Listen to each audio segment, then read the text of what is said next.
ભારતીય વિદ્યાભવન અને સાહિત્ય કલા સંપદાના આ મંચ પર આપણા આજના જે મહેમાન છે એ કોઈ જ પરિચયના મોહતાજ નથી.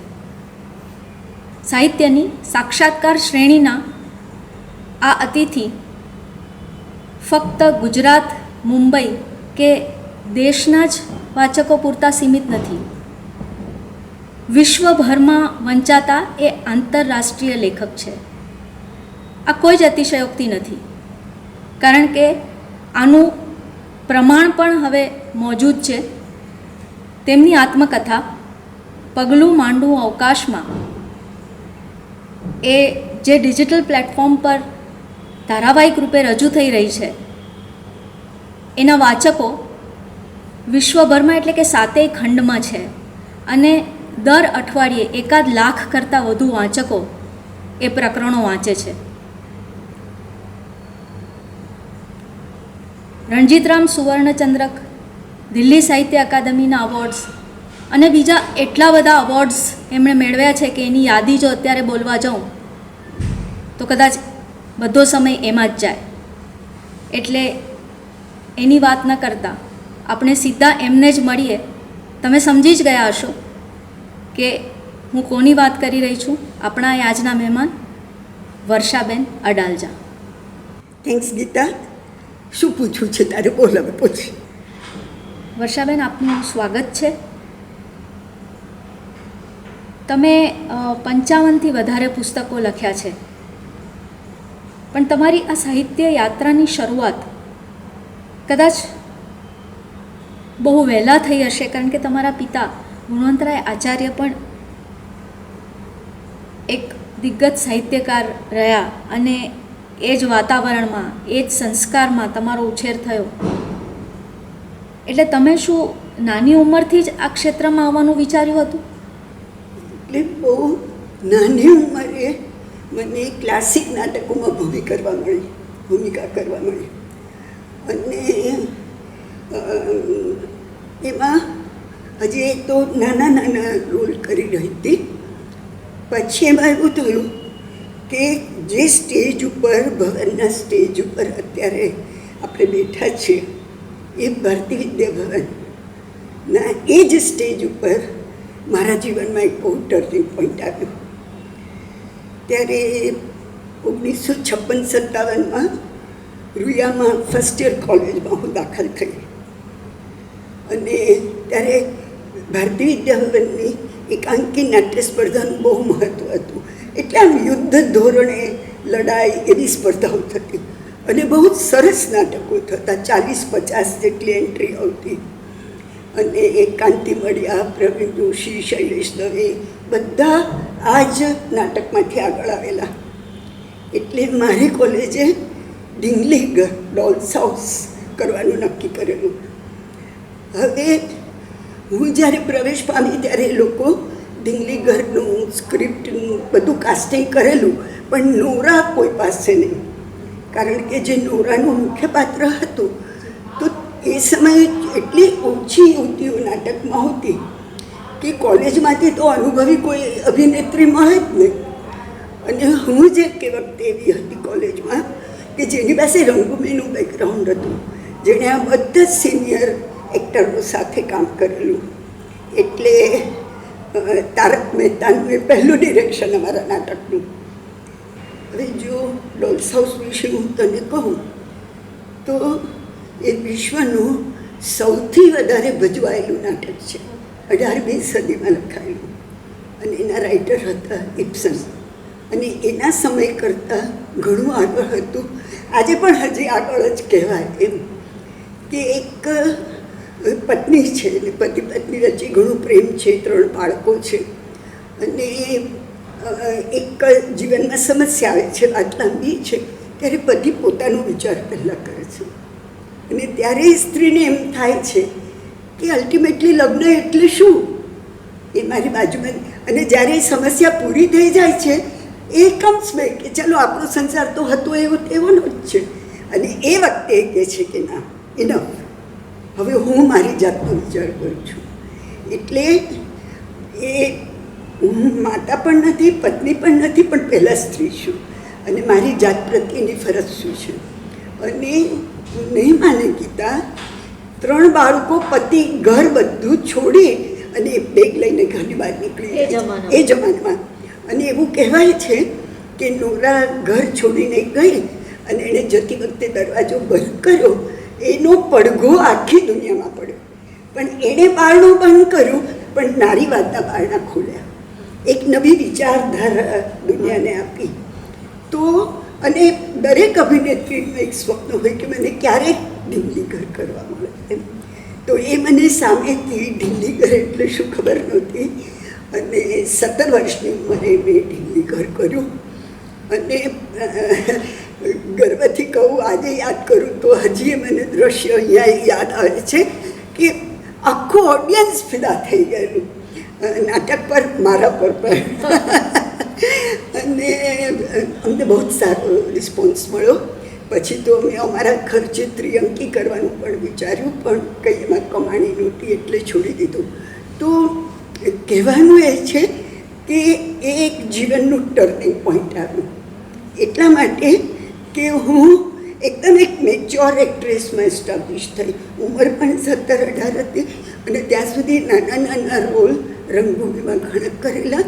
અને બૃહદ મુંબઈ રાજ્ય સ્પર્ધા હતી, એટલે ગુજરાત મુંબઈ એક હતા ત્યારે. એટલે એમાં સ્પર્ધામાં બહુ ધરખમ ઓલ ઓવર ગુજરાત મુંબઈના લોકો ભાગ લેતા. એવામાં નાટકો કરીને મેં ઇનામોને ચંદ્રકો જીત્યા છે. એટલે ત્યાર પછી બધે જ મને પ્રમુખ ભૂમિકા મળી. એના પછી તરત જ રવા દેસાઈની પૂર્ણિમા, કે જે તવાયફની કહાની છે, એને માટે હું મુજરો શીખી, કોઠાની તમીજ શીખી અને એટલું સુંદર રીતે ભજવાયું. રંગૂપનમાં 4 થી 5 હજાર પ્રેક્ષકોની વચ્ચે આખું ગુજરાત, મહારાષ્ટ્ર જાણે ભેગું થયું. એ વખતે મેં પૂર્ણિમા રાજેશ્વરીનો રોલ કર્યો. અને હું એ મુજરાનો સીન જોયો ને મારા પપ્પા ઓડિટોરિયમમાં એમને હાર્ટ એટેક આવેલો. કે એટલું બધું એમને દુઃખ થઈ ગયું કે આ શું વર્ષા સાથે થયું એમ. એટલે એ વખતે સુંદર ક્લાસિક નાટકો ભજવાતા અને એના પ્રેક્ષકો હતા ગીતાબેન. પ્રેક્ષકો પસંદ કરતા કે ક્લાસિક નાટકો ભજવાય. પછી અલ્લાબેલી પણ અમે પપ્પાનું ભજવ્યું, જે 1942ની લડત માટે હતું. બ્રિટિશરોએ બેન્ડ કરેલું દર્શકનું જીરતો બીજા ભજવ્યું, જેમાં હું રોહિણી હતી. અને દર્શકે આજીવન મને વાત્સલ્ય આપ્યું. મને દર્શકે લખેલા બહુ સરસ પત્રો મારી પાસે છે કે તે રોહિણીને અવતરિત કરીને મને જીવનભર પ્રસન્ન કર્યો છે. મારી રોહિણી આવી છું. અને એટલે એ આખો તબક્કો મારા માટે તો ઘડતરનો પણ કહેવાય અને બહુ આનંદનો બી કહેવાય. અને આ સ્ટેજ પર અમે મુનશીજીની જન્મજયંતિ નિમિત્તે કાકાની શશી ભજવેલું. સામે જ મુનશીજી, લીલાવતી મુનશી. એ વખતે પ્રેક્ષકો તમારા પર ફિદા હતા, આજે વાચકો તમારા પર ફિદા છે. અને આ તમે જે બધી વાત તમારી આત્મકથામાં જે પ્રેક્ષકોને રસ હોય એમ બહુ જ સરસ રીતે, રસપ્રદ રીતે તમે તમારી આત્મકથામાં રજૂ કરી છે. એટલે વધુ જો લોકોને જાણવું હોય તો એ આત્મકથામાં જાણવા મળશે. પણ આ તમારું જે અભિનેત્રીમાંથી લેખિકામાં રૂપાંતર જે થયું એની વાત કરો. હા, એ પણ બધું જીવનમાં યોગ જ બધું બન્યું છે. ત્યાર પછી ઝેરતો પીધા પછી INT સંસ્થા હતી, ભવન કલા કેન્દ્ર હતું, અમારી રંગભૂમિ બહુ થોડી સંસ્થા હતી. અને પછી ભવનની એકાંકીમાંથી જે બધા સરસ એક્ટર્સ બહાર આવ્યા, એ લોકોએ પોતાની સંસ્થા સ્થાપી. પણ એની વચ્ચે એક ગાળો પડ્યો. એટલે જાણે કે આગળ હરણફાળ ભરવા માટે રંગભૂમિ શ્વાસ લઈને 2 ડગલા પાછળ ઊભી હોય એવો ગાળો પડ્યો. એટલે એ સમયે મારા જીવનમાં પણ અગત્યની ઘટનાઓ બની. મેં પણ લગ્ન કર્યા જે નાટકમાં નહોતા એવી વ્યક્તિ સાથે. મારા પિતાનું મૃત્યુ થયું, એટલે જેનો મને ઘણો બધો પ્રેમ હતો, સપોર્ટ હતો. મારા બધા નાટકો મમ્મી પપ્પા જોતા, રિહર્સલમાંથી વહેલું મોડું થાય એ સમયમાં. અને ત્યારે અમે ઘટકો પર રહેતા, લોકલમાં આવવું જવું, રાતે 2 વાગે ઘરે પહોંચવું, એ વખતે વાહન વ્યવહાર નહોતો, એટલે છતાં પણ એ લોકોનો ઘણો મને સપોર્ટ હતો. અને ઠેઠ દિલ્હી NSDને દરવાજે પણ હું ટકોરા મારીને આવી ગઈ હતી કે મારે ત્યાં ભણવા જવું છે, ને એડમિશન પણ મળી ગયેલું. એ તો બધી જુદી વાત છે. પણ એ જે ગાળો પડ્યો એમાં મને અમદાવાદના એક પ્રમુખ અખબારે બોલાવીને કહ્યું, પપ્પા એ માટે બહુ લખતા, તો તમે અમારા માટે રિપોર્ટિંગ કરો. તો એ વખતે જર્નલિઝમના ક્લાસ ને એવું કંઈ હતું નહીં, અને અખબારોમાં પણ બહેનો ભાગ્યે દેખાતી, લેખિકા તરીકે ઓછી બેન, ઇવન પ્રેક્ષકો શ્રોતાઓમાં પણ ઓછી મહિલાઓ દેખાતી. તો મને કે તમે લખો. તો મને એટલી નવાઈ લાગી. મેં કીધું લખો એટલે શું, અને રિપોર્ટિંગનો અર્થ મને ખબર નથી. મારા પપ્પા પત્રકાર હતા છતાં પણ. એટલે એણે કહ્યું કે મુંબઈમાં તમને કે દહેલુના સમાચાર મળે તો તમે અમને. મેં કીધું ચાલો, રંગભૂમિની અવેજીમાં કંઈ નવું મળ્યું છે. અને એમ અચાનક મારા હાથમાં કલમ આવી, just to pass the time. એ જેને ટાઈમ પાસ આપણે અંગ્રેજીમાં અમે એકદમ કહી દઈએ એવી રીતે.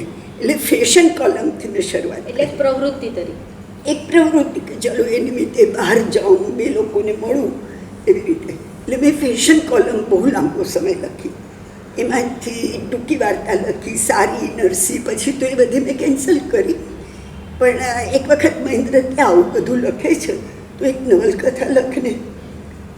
તો પેરી મેસન ને આગાથાને બધું મેં કોલેજ કાળમાં બહુ વાંચતા, કારણ કે અંગ્રેજી બહુ જ ખરાબ હતું. પપ્પા ફ્રીડમ મુવમેન્ટમાં હતા, એટલે ગુજરાતમાં સૌરાષ્ટ્રમાં ગામે ગામ ફરે, અને અમે ઠોઠિયા ભણીએ. કાંઈ એમાં ઠીક છે, ત્યારે તો 4 ધોરણ સુધી ગુજરાતી ને પછી અંગ્રેજી આવે, અને ગુજરાતમાં ભાગ્યે કોઈને અંગ્રેજી બોલતા આવડે. એટલે કે અંગ્રેજી સુધારવું હોય તો ટાઈમ્સ વાંચો, ને પેરી મેસન તો ખાસ વાંચો. એટલે પેરી મેસન, ડાઉસને Agatha, they are family members. એટલે મેં રહસ્ય કથા લખી, એ પણ આ ટાઈમપાસની જેમ જ. અને મને પ્રકાશકે કહ્યું કે ના, તમે કોઈ સામાજિક કથા આપો.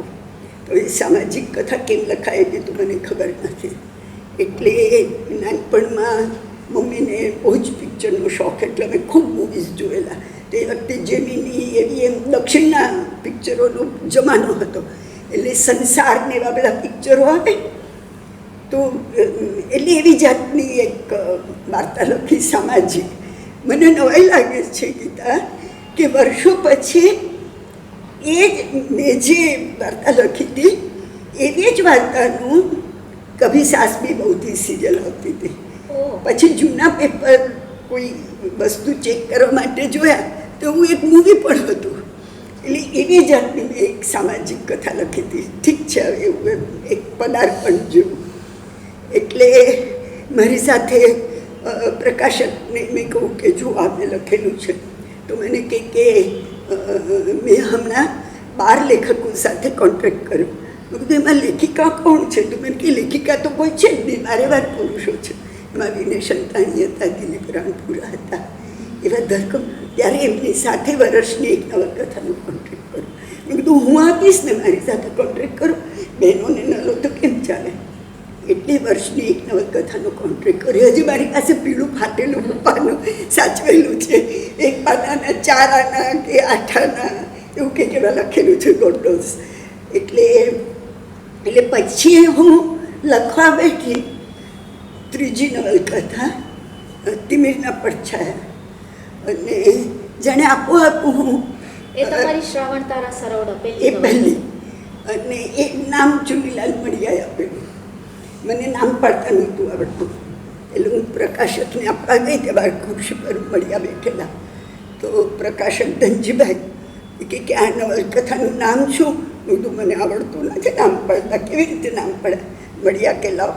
એટલે મારા હાથમાંથી મેટલ લઈ લીધું, ખિસ્સામાંથી પેન કાઢી, શું અદાથી ફટફટ એક ક્ષણ અટક્યા વગર લખી નાખ્યું, શ્રાવણ તારા સરોવર.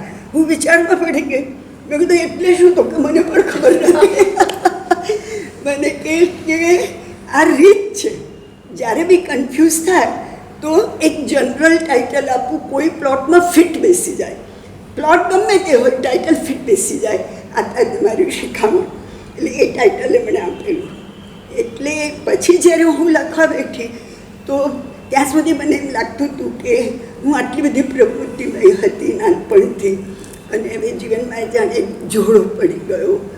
એક ડિપ્રેશન તો નહીં, એ તો મને કોઈ દિવસ આવ્યું નથી, પણ જાણે હું કોઈ ધુમ્મસમાં ચાલી રહી હું, એક વેક્યુમ જેવું લાગે કે હવે મારે શું કરવું છે એમ.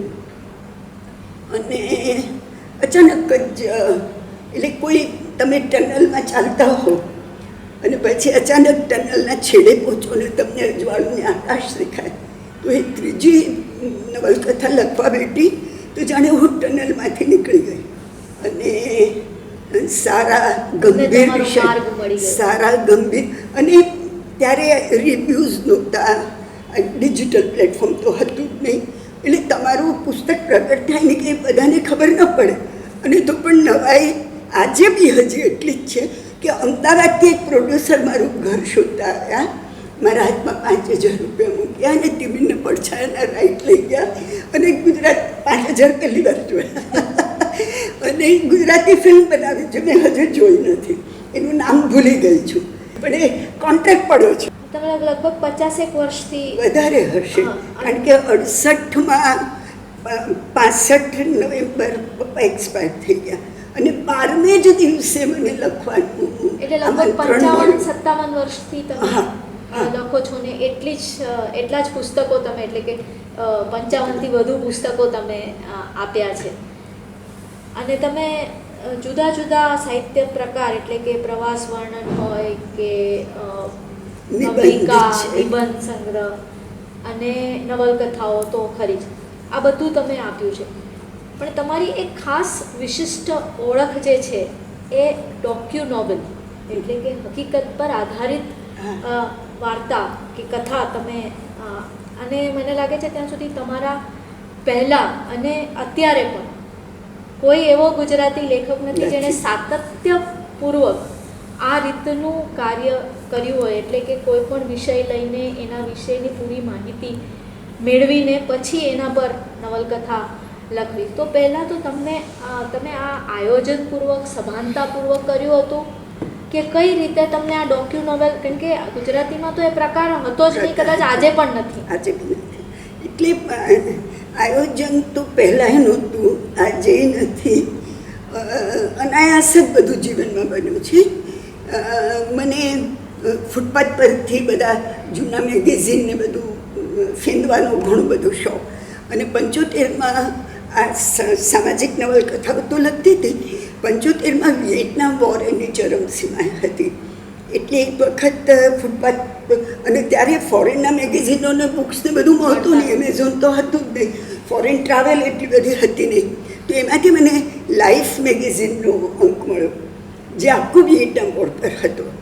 અને વહેલી સવારે મારી નાની દીકરી દૂધ પીવા ઉઠી તો એને ખોળામાં લઈને હું 3 વાગે દૂધ પાતી હતી, એક હાથમાં બાટલી હતી, અને સાંજે ખરીદેલું મેં લાઈફ મેગેઝિનના પાના ફેરવતી હતી ને સેન્ટર સ્પ્રેડ ખુલ્યું, અને ત્યાં એક ભયાનક દ્રશ્યના મેં ચિત્ર જોયા જે લાઈફ મેગેઝિનના ફોટોગ્રાફરે છુપાઈને લીધેલા અને સ્મગલ કરીને લાઈફ મેગેઝિનની રીલ પહોંચાડેલી વોર ઝોનમાંથી. તો પિંક વિલેજ એવું નામ હતું, નામ માય લાઈફ, પણ ગુલાબી વિલેજ તરીકે ઓળખાતું હતું. ત્યાં ગેરીલાનો અડ્ડો છે એવું સમજીને અમેરિકાએ બોમ્બમારો કર્યો. એકચ્યુઅલી એ બાળકોની સ્કૂલ હતી, એટલે 400 બાળકોનું માંસનું ઢગલો આમ હતો એ વચ્ચે સેન્ટર સ્પ્રેડમાં. અને બાજુમાં 2 અમેરિકન સૈનિકો ઊભા છે, એક હાથે નાળિયેર પીએ છે, બીજા હાથે વિયેટનામીઝનું ડોકું કાપીને આમ આરામથી લોહી નીતરતું ડોકુને આરામથી પી રહ્યા છે. એક ગર્ભિણી સ્ત્રીનું પેટ બેઓનેટથી ચીરી એમાંથી ગર્ભ કાઢી અને આ બંદૂકની લટકાવીને લોકો ખડખડાટ હસી રહ્યા છે. એ મેં સવારે 3 વાગે જોયું. અને બળતા ગામમાંથી એક છોકરી ગામ બહાર દોડી રહી છે એવો ફોટો હતો, which became iconic for the world war. એક એની ઇમેજ થઈ ગઈ, અને એ ઇમેજ આખું આખી દુનિયાએ વિયેટનામ વોરના પ્રતીક તરીકે સ્વીકાર્યું. એ છોકરીનો ફોટો મેં પહેરેલો જોયો. એકદમ ગભરાયેલી, આટલી નાની બાળકી, ઉઘાડી નગ્ન પડતી ગામ બહાર દોડી. અને એ જ વખતે મારી નાની દીકરી મારા ખોળામાં હતી. ત્યારે મને થયું કે આટલું ક્રૂરતાપૂર્વકનું જે યુદ્ધ છે એની વાત ચાલુ સમાજને કહું. અને એટલે મેં 6 મહિના સુધી તો મેટર ભેગું કર્યું. તમને કલ્પના નહીં આવે, ત્યારે ઝેરોક્સ નહોતું. આજે આટલી બધી ટેકનિકલ આપણે આગળ વધી ગયા છે. એ વખતે ટેકનોલોજી તો હતી જ નહીં. એટલે હું રશિયન એમ્બેસી ને અમેરિકન એમ્બેસી બધેથી પુસ્તકો લાવતી અને મને એમ થાય કે કદાચ કામ આવશે સમજીને કલાકો સુધી ઉતારતી કાગળમાં ને ફાઇલોની ફાઇલો બનાવી દીધી. 1 વર્ષ સુધી મેં રોજના 4 થી 5 કલાક મહેનત કરી, રાત્રે જાગીને. કારણ કે દિવસે 2 દીકરીઓ સંભાળવાની હોય. એ રસોડામાં બેસીને મેં આટલી નોટ ઉતારી. પછી મને થયું કે આ હું લખું તો કદાચ કોઈને રસ નહીં પડે, કોણ આ નવલકથા વાંચશે. ત્યારે દર્શક મારે ઘરે નિયમિત આવતા મુંબઈ. એણે મને કહું શું લખે છે આજકાલ? એટલે મેં કહું વિયેટનામ વોર પર મેટર ઘણું કર્યું છે, પણ મને નથી લાગતું કોઈને આમાં રસ પડ્યો હોય. હું જરા મૂંઝાઈ છું. એટલે એમણે તરત જ મને કહ્યું કે પોતાને જેમાં કન્વિક્શન હોય એમાં જ લખવું. વાચકોને શું ગમશે એવી રીતે કદી ન લખવું. એક જીવનની મોટી શીખ એમણે ગાંઠે બાંધી, જે મેં આજ સુધી ગાંઠ વાળી રાખી છે. અને પછી મેં નવલકથા લખી અને સામેથી સુરતના અખબારે માગી, પ્રિન્ટ થઈ, સાહિત્ય પરિષદના, રશિયન એમ્બેસીના ઇનામો મળ્યા, સોવિયત લેન્ડ એવોર્ડ મળ્યો, પ્રતિભા પાટીલને હાથે મળ્યો. અને મને એ લોકોએ એવોર્ડની જજ કમિટીમાં લીધી. એ વખતે મોટા મોટા અભિનેતાઓની સાથે મારે જજ કમિટી પર બેસવું પડતું, દિલ્હી ટ્રાવેલ કરવું પડતું. એ નવલકથા હતું.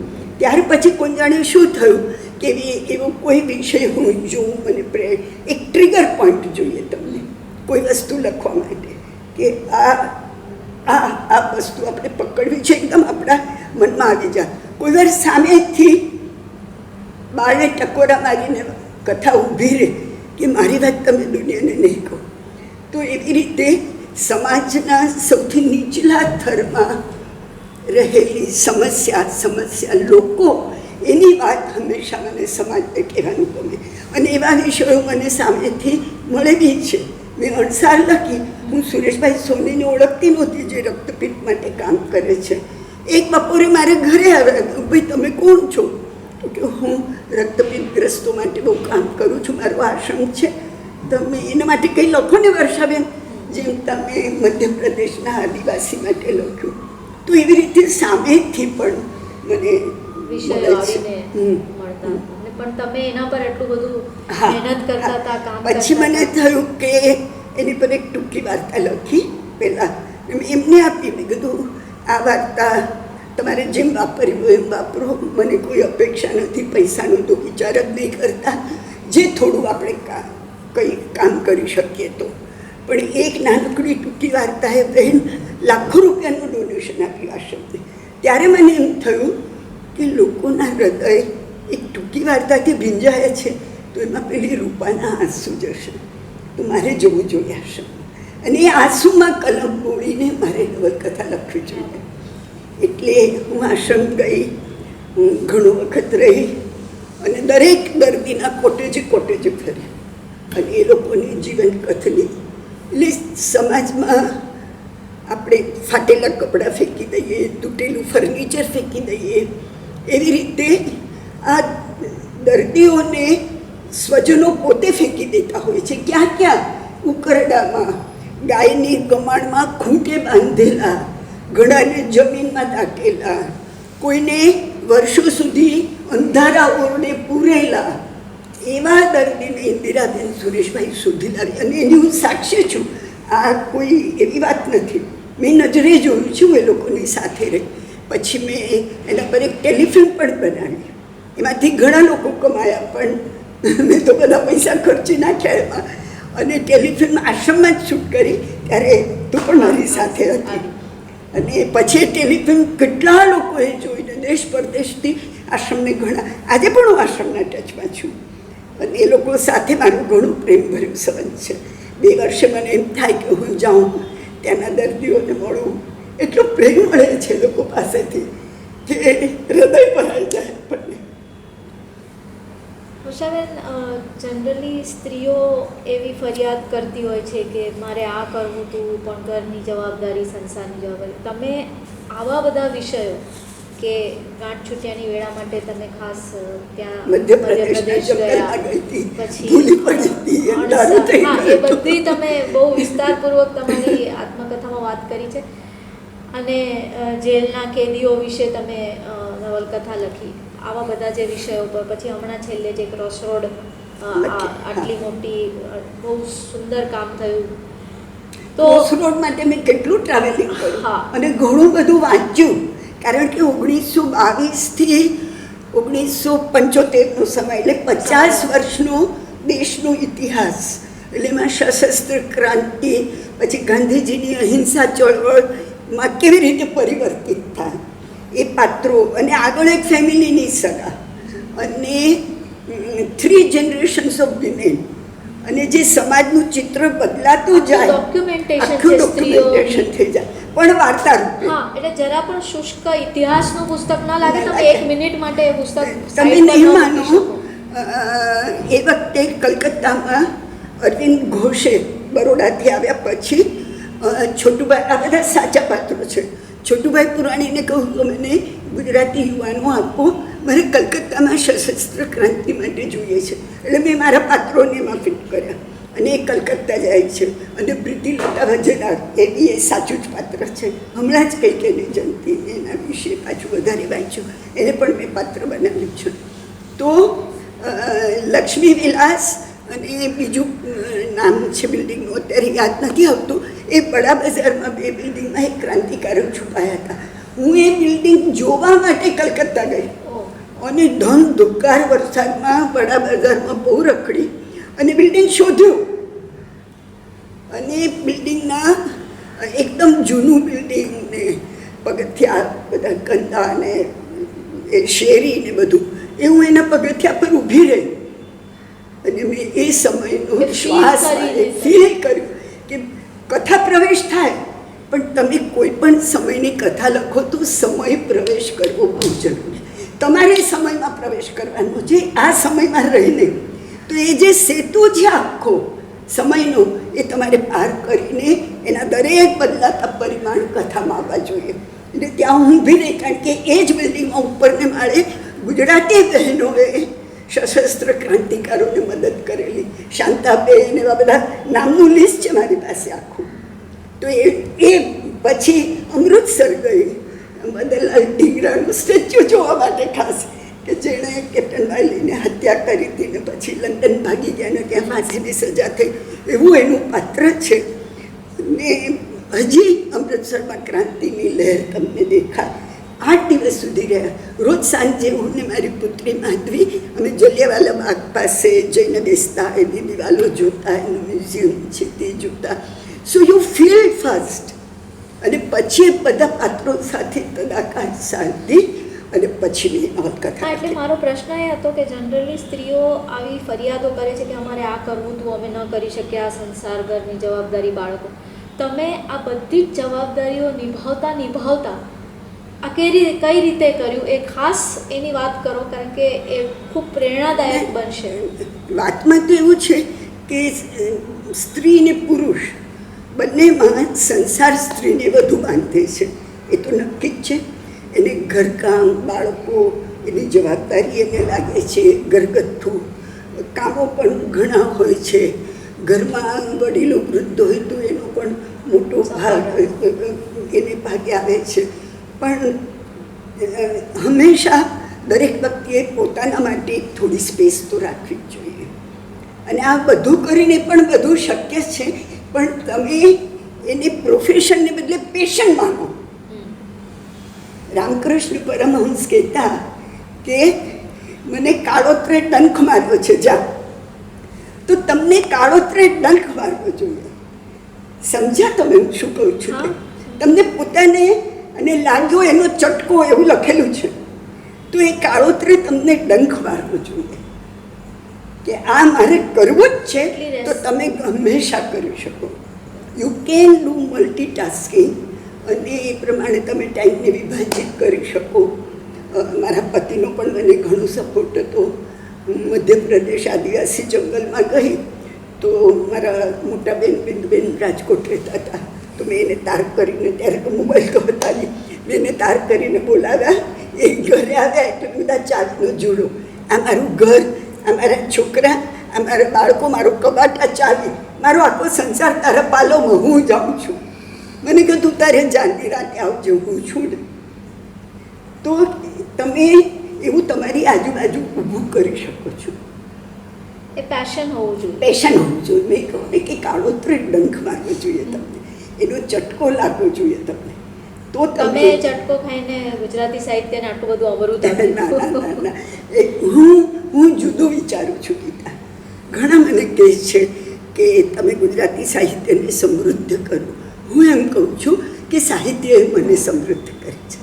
આપણે કંઈ સાહિત્યને માટે કરતા નથી. બીજા એક ઘડા આવશે આગળ ઉપર લખશે, પણ એનાથી મારું જીવન સભર બન્યું. જીવન તો બધા જીવતા હોય છે, પણ તમને એક જુદી જાતના જીવન જીવવાનો તમને એક રસ્તો મળી જાય, અને એમાં તમને જીવનનું ફૂલફિલમેન્ટ લાગે, સંતોષ લાગે. આપણને આપણા માટે લાગે કે મારું જીવન મેં સાર્થક કર્યું, કે હું કંઈક એવું કરી શકી, હું કેટલા જુદા જુદા લોકોને મળી શકી, મેં કેવી જીવનના કેવા કેવા જુદા જુદા તમે કેટલા બધા જીવનને સ્પર્શ્યા છો. એ વાત પણ ખરી. મને આજે પગલું માંડ્યું પછી દરેક શુક્રવારે પ્રકરણ પ્રગટ થાય. હવે તો પત્રોનો જમાનો નથી, પહેલાં તો પત્ર આવતા, તો પત્રોનો જમાનો નથી. મને કેટલા વોટ્સએપ મેસેજ આવે છે કે આ વાંચીને અમને પણ થયું કે અમે કરીએ, અથવા નો કહેવામાંથી મને પ્રેરણા મળી કે વોટેવર ઇટ ઇઝ. એમ એવું કંઈ આપણે બહુ કંઈ મહાન નથી ને જીવનમાં કે એવું કરી નથી રાખ્યું, પણ આપણે કોઈને સ્પર્શી શકીએ એનો આનંદ છે એમ. આ જ સંદર્ભમાં આગળ એક પ્રશ્ન તમને પૂછું કે જનરલી કોઈ પણ ક્ષેત્રમાં, ખાસ કરીને ભારતીય પુરુષ પ્રધાન સમાજમાં, અને એ જમાનામાં, જે જમાનામાં તમે લખવાનું ચાલુ કર્યું ને આ ક્ષેત્રમાં, ને ખાસ કરીને ડોક્યુ નોવેલ ને બધું લખ્યું, તો એક સ્ત્રી તરીકે તમને ક્યાંય વધારે પડકારોનો સામનો કરવો પડ્યો હોય, કે સ્ત્રી તરીકે તમને અન્યાય થયો હોય, એવો કોઈ તમને અનુભવ થયો કે તમારી સાથે સમાજે કે તમારા ક્ષેત્રના લોકોએ એક સરખો જ વ્યવહાર કર્યો છે? એમાં એવું છે કે બે ચાર નાના મોટા પ્રસંગો એવા બન્યા છે જે મેં આમાં લખ્યા છે આત્મકથામાં, કે જેમાં એમ લાગે કે શું હવે આ કરે છે. ઠીક છે, એક પ્રસંગ તો એવો લખ્યો છે કે ચાલુ પ્રોગ્રામ છે સ્ટેજ ઉપર, બધા જ પુરુષો હતા, કારણ કે હું તો 70ના દાયકાની વાત કરું છું, એક જ લેખિકા હતી. રવિવારની સવાર, એટલે આજે પણ બહેનોને આવવાનું થોડું અઘરું પડે કે સિનિયર સિટીઝન મહિલાઓ જલ્દી નીકળી શકે, અને પુરુષો વધારે હતા. વક્તા તો હું એક જ હતી. તો ચાલુ પ્રોગ્રામે મારી સાથે જાણીતા વક્તા હતા મુંબઈના, તો એમણે આમ એકદમ ભરસભામાં આમ કહી દીધું કે ત્યારે તો હું થોડી નવલકથાઓ લખીને તો જ મને નવલકથા પરિસંવાદમાં બોલાવી હોય ને, અને સિનિયર લેખકો સાથે બેસી શકું એવી ક્ષમતા તો મારામાં હતી. અને એકદમ કહ્યું કે આ અહીં આવી છે તો બિચારા એના વરનું શું થયું હશે, ને દહીંવડા ખાવા હોય તો શું કરે. બરાબર, એવું મગજ ફરી ગયું ત્યારે. એટલે બ્રોકર સાહેબનું પ્રવચન ચાલુ હતું, અને આ ઇનડિસન્સી કહેવાય, આવું ન કરાય. પણ 70માં તો હું નાની હતી ને, હું તો એકદમ ચાલુ પ્રવચને ઊભી ગઈ. બ્રોકર સાહેબના હાથમાંથી માઇક લઈ લીધું, એકદમ આમ ચમકીને જોઈ રહ્યા. પછી મેં માઇક હાથમાં લીધું. મેં કીધું કે હું અત્યારે અહીંયા આવી છું એક લેખિકા તરીકે, હું દહીંવડાની રેસીપી આપવા નથી આવી. આ જેટલા અહીંયા આવ્યા છે બધાની પત્નીઓ સવારે ઘરે જઈને રાતે રસોઈ કરશે, ઘરે જઈને બધા જમવા બેસે. મારે ત્યાં સિંકમાં વાસણો પડ્યા છે, ને મારા પતિ બહારથી ટિફિન લાવીને ખાવાના છે, ને મારી બે નાની દીકરીઓને સાચવી છે. તો હું અહીંયા એટલે નથી આવી કે હું કોઈ રેસીપી તમને આપું. બહેનો શું કહો છો તમે? આ વખતે બહેનોએ સૌથી વધારે તાળીઓ પાડી. એની પહેલાં આવી ટિપ્પણી કરી અને આખું ઓડિયન્સ હસ્યું ને ત્યારે મને એટલી ઝાડ લાગી ગઈ કે હું સ્ત્રી છું ને આખું ઓડિયન્સ મારી પર હસી રહ્યું છે ફોર વોટ. અને પછી પૂરું થયું મેં ગુલાબદાસભાઈને માફી માંગી, એમને માઇક આપી દીધું, એમણે પ્રવચન પૂરું કર્યું. સોરી બ્રોકર સાહેબ, એટલે ઉલટાની એમણે મારી પીઠ થાપી. મને કે નાના બરાબર તે કરવું હશે, પણ પછી પાછળ ફરીને જવું તો પહેલાં વખતા ગુમ થઈ જાય. મેં કીધું હવે એમને ખાનગીમાં તડાવું. એટલે એવા અને જનરલી એવું થાય છે, મારી વાત નથી કરતી, પણ all India women writers association, international women રાઇટર્સના કોન્ફરન્સમાં પણ હું ગઈ છું.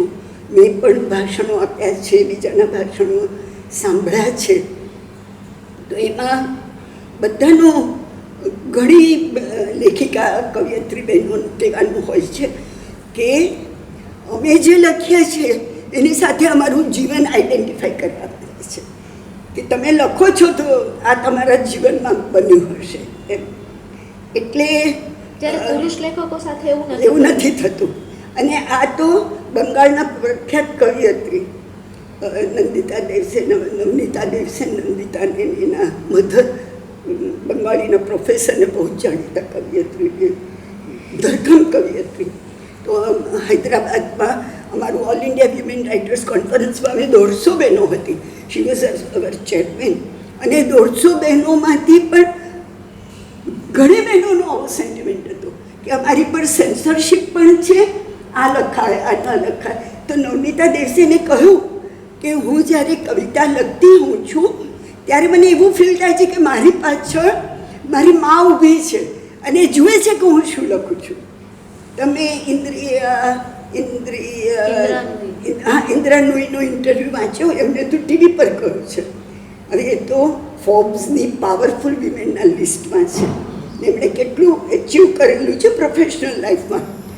તો એમણે પોતે કહ્યું છે કે હું જ્યારે ઓફિસેથી ઘરે જાઉં ત્યારે મારી મા મને વળી કે તું દૂધ કેમ ના લેતી આવી.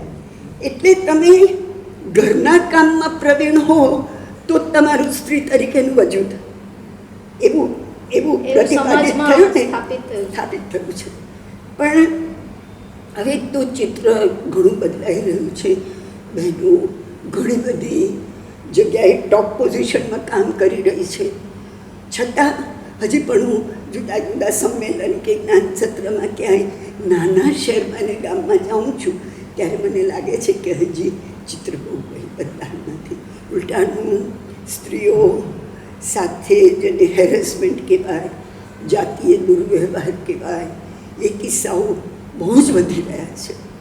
અને સ્વજનો જે એની સાથે કરી રહ્યા છે, રોજ સવારનું અખબાર ખોલો એટલે આવું જ કંઈ વાંચવા મળે છે. ત્યારે એમ થાય કે આ ને આ બે ચિત્ર કેટલા જુદા છે એક જ સમાજના. એનું શું થશે આગળ ભવિષ્ય. એટલે મેં એના માટે પણ ઘણું લખ્યું છે. એ વાર્તાઓ બી લખી છે, માટીનું ઘર લખી છે. અને જુદી જુદી રીતે એટલે સ્ત્રી જીવનની કોઈ સમસ્યા હું પસંદ કરું કે આ વિશે શું લખાયું છે, પછી એમાં એને વાર્તામાં બદલવી. એટલે એક બહુ સમજી વિચારી નાખી વિશિષ્ટ કરવી જોઈએ. કારણ કે પ્રસંગે વાર્તા નથી. એટલે ઘણી વખત અખબારમાં પ્રસંગો એમાંથી મને વાર્તા મળે છે. બગડીવાન મને 4 લીટીના સમાચારમાંથી. મારો પછીનો પ્રશ્ન એ જ આવવાનો હતો કે તમારું જે સાહિત્ય છે એ મેં જોયું છે કે સૌરાષ્ટ્રના નાનકડા ગામડાની સ્ત્રી પણ વાંચે છે અને વોશિંગ્ટન ડીસીની લાઇબ્રેરીમાં તમારા પોતાના અવાજમાં પણ તમારું સાહિત્ય છે. એટલે એક જેને કહે ને કે ભણેલી ગણેલી કે શિક્ષિત કે કારકિર્દી ધરાવતી સ્ત્રી પણ વાંચે છે અને આ પણ વાંચે છે. ને તમે એ સ્ત્રીઓના, ફક્ત સ્ત્રીઓના નહીં પણ ઓવરઓલ વાચકોના પણ ખાસ કરીને સ્ત્રીઓના જીવનમાં તમે કારણ કે એવું છે કે સટલ સૂક્ષ્મ રીતે તમે બહુ કારણ કે બે મહિલા સામાયિકની તંત્રી હતી અને બે સામાયિકને ડેલે હાથ દઈને પાછી આવી છું, તમે એના સાક્ષી છો. એટલે ત્યારે બહેનોને આટલું બધું કહેવાનું પ્લેટફોર્મ નહોતું. ત્યારે હું 75માં સુધા સામાયિકની તંત્રી હતી અને ત્યારે 75માં તો ઘણું દવાઓ ભર્યું વાતાવરણ હતું અને મને નાના ગામની બહેનો ઘણી વખત અંગત ખાનગી પત્રો લખતા, કોઈ મુંબઈ આવ્યા હોય તો ઘરે મળવા આવતા અને પોતાનું પ્રોબ્લેમ કહેતા કે આવું આવું છે, હું શું કરું. હું કંઈ સલાહકાર નથી અને મનોવૈજ્ઞાનિક નથી કે હું તમને કંઈ કહી શકું એમ. પણ એમ જોવા જાઉં તો દરેક ચહેરાની પાછળ એક કથા તમને દેખાય. અને મારો વિષય એમાં સોશિયોલોજી હતો અને રવ દેસાઈના પુત્ર અક્ષયભાઈ અમારું સોશિયોલોજી પેપર લેતા. તો એ ફિલ્ડ વર્ક માટે અમને જુદી જુદી સંસ્થામાં મોકલતા. એટલે ઘણી વખત આખો ક્લાસ ના આવે પણ થોડા લોકો જાય હું તો હું જેવા. અને અક્ષુભાઈ તો મને પાછા સારી રીતે ઓળખે બી ખરા. એટલે વિમેન રેસ્ક્યુ હોમ, પછી વિમેન શેલ્ટર, પછી જુવેનાઇલ ડેલિકન્ટ્સ, આ બધા અમારા પેપર હતા. તો એવી સંસ્થામાં હું ભણતી હતી ત્યારે તો હું લેખિકા બનવાની હતી એની મને ખબર નહોતી. હા, પણ એવી બહેનોને હું મળી છું, એ લોકોની વાતો સાંભળી છે, ગ્રહ માતાને મળી છું, શેલ્ટરની બહેનોને જોઈ છે, અનાથ બહેનોને જોઈને તો આપણે દિવસો સુધી ઊંઘી ન શકતી. એવી રીતે ડિસેબલ્ડ છોકરાઓ ખરી પડેલો ટોકો લખી. તો પણ એક બહેનો મેં હોસ્પિટલમાં કામ કર્યું ને જુદી જુદી વ્યાધિથી પીડાતા નાના બાળકોને જોઈએ. અને એમાં મેન્ટલી ચેલેન્જ બાળક અને માં, એ બે વચ્ચે જે એક સ્પેશિયલ બોન્ડ હોય છે એ મને એટલું બધું આકર્ષી ગયું હતું. અને મને થયું આના વિશે લખાયું નથી. ઘણા તો પોતાને મેન્ટલી ચેલેન્જ બાળક છે એ વાત પણ છુપાવતા હોય છે, કારણ કે એમાં જો એ બાળક તમારું સોશિયલ સ્ટેટસ નથી, એ કોઈ ટ્રોફી લાવવાનું નથી, બરાબર. અને એની ટ્રીટમેન્ટ શું કરવાની, બિકોઝ એની આઈક્યુ લેવલ નથી. એની ટ્રીટમેન્ટને એને લઈને આવતી માતાઓને હું હતી, એની સાથે બેસતી અને એની મેં કથા લખી, ખરી પડેલો ટોકો. એટલે એવું પંખી કે જે કદી ઉડી શક્યું નથી અને જેના ગળામાંથી ટોકો ખરી પડ્યો છે. એવા સાચા પાત્રો, કલ્પના બધું ઉમેરીને પછી તમને આનંદ ક્યારે થાય. એ કથા લખ્યાને તો વર્ષો થઈ ગયા. 30 વર્ષ પછી હું સુરતમાં સાહિત્ય પરિષદના પ્રમુખ પદે મારું ઇન્સ્ટોલેશન હતું અને સુરત હતી. અને બપોરે લંચ ટાઈમમાં અમે 15-20 બહેનો ભેગા બેસીને લંચ લેતા હતા. કે યુવતી મારી પાસે આવી, મને કે કેમ છું વર્ષાબેન, મારા શારદા ફૂઈ તમને યાદ કરે છે. મેં કીધું બેન કોણ શારદા ફૂઈ, મને ખબર નથી. તો કે તમે ખરી પડોલે ટોકોમાં જે લલિતાબેનનું પાત્ર લખ્યું છે કે જે છોકરો ને અમેરિકાને ડૉક્ટરોએ રિજેક્ટ કર્યો કે આ કોઈ દિવસ ઊભો નહીં થઈ શકે અને લાકડા જેવો જ જિંદગીભર પડ્યો રહેશે, એને લલિતાબેન અમેરિકાથી અહીંયા લઈ આવ્યા અને એને એટલા બધા પ્રેમથી રાખ્યો. અને મેં લલિતાબેનને પૂછેલું કે આટલી બધી હિંમત, આટલું બધું તમારામાં વિશ્વાસ કેવી રીતે આવ્યો કે આ મારી નણંદનો છોકરો ચાલતો થઈ જશે, ચિરાગેનું નામ. એટલે મને કે તમે એટલું તો કબૂલ કરો છો વર્ષાબેન કે દરેકના હૈયામાં રામ છે. તો હું એના હૈયાના રામ સાથે રોજ વાત કરું છું. અને મને એટલી ખબર છે કે તમે વાત કરો તો રામ હોકારો ભણે જ. અને રામે હોકારો ભણ્યો ને મારી નજર સામે ચિરાગ રમી રહ્યો હતો. એને મને અમેરિકાનો ફોટો બતાવ્યો, ત્યારે તો મોબાઈલ હતા ને. તો બીજે દિવસે લઈ આવ્યા, એના પગ એકબીજા પર ચડી ગયેલા અને કઠણ આવી સૂઈ ગઈ. એને આમને આમ પ્લેન અમેરિકાથી અહીંયા લઈ આવેલા અને એને સાચું એ છોકરો ચિરાગ અને એની ફોઈએ શારદા ફૂલ. તો મેં કીધું ચિરાગ શું કરે છે? તો કે અરે તો ચિરાગ તો અત્યારે કોઈ દુકાનમાં કામ કરે છે ને પોતાની વેળે પોતાની લાઈફ મેનેજ કરે છે. તો તમે જેના વિશે લખ્યું હોય એ પાત્ર તમને મળે અને એનો એ જુદો માહોલ તમને કહે. તમે જે લખ્યું હતું એના સંદર્ભમાં વાત કરે, એ કેટલી મોટી વાત છે, કેટલે સંતોષની વાત છે. એ સૌથી મોટું. પછી તો ઘણા લોકો એની પ્રતો ખરીદીને આપે.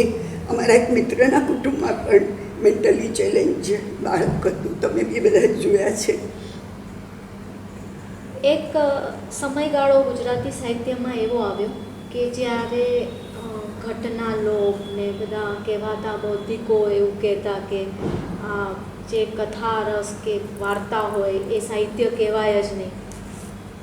તો એ સમયગાળામાં પણ તમે જે માર્ગ પકડ્યો હતો એના પર તમે રહ્યા અને લખતા રહ્યા, એ પ્રકારનું એબ્સર્ડ રાઇટિંગ કે એવું કંઈ તમે તો તમને એવી કોઈ અવહેલના તમારી થઈ હોય કે આ તો તમે જે કામ કરો છો એ તો તુચ્છ છે, એવું તમારા ક્ષેત્રના લોકોએ તમને કહ્યું હોય હું તો છે ને ઘટના લોકનો આખો એક બહુ જ મોટો સમયગાળો હતો અને એ ઘટાટોપનું સાહિત્ય છે. પણ ત્યારે મારા સારું નસીબ જે કહો તે, ત્યારે હજી હું સાહિત્યમાં એટલી વિમુખ રહેલી મુંબઈ હતી ને કોઈ બધાને મળેલી નહીં, કારણ કે એ કંઈ મારો વિષય નહોતો. એટલે મેં જે કેળીએ પગરંગ માંડ્યા અને તિમિરના પડછાયા લખ્યું અને પછી વિયેટનામ બોર્ડ પર આતશ લખ્યું. મને મારામાં એટલી આત્મશ્રદ્ધા હતી કે હું મારી રીતે હું વર્ષા તરીકે મને જે ગમે તે જ લખીશ.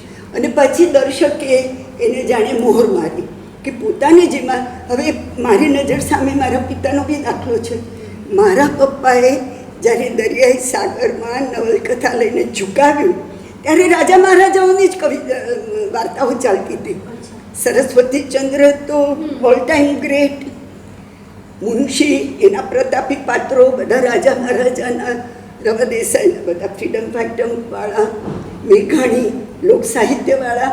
પપ્પાએ પોતાની જુદી કેડી કંટાળી અને એમણે પહેલી જ વખત આ પપ્પાની જન્મ શતાબ્દી નિમિત્તે બીજા લેખકોએ મેં પપ્પા પર અધ્યયન ગ્રંથ પ્રગટ કર્યો ત્યારે બીજા લેખકોએ પપ્પા પર જે લખ્યું તે કહું છું કે હું એની પુત્રી તરીકે નહીં પણ એક દૂર રહીને એક સાહિત્યકાર તરીકે સાહિત્ય કે એમણે સમાજના નીચલા સ્તરને વાઘેર, કોળી, મહેલની અંદર કામ કરતા નોકરિયા, તો એમણે લગભગ દરિયાઈ કથા માટે પપ્પા જાણીતા છે.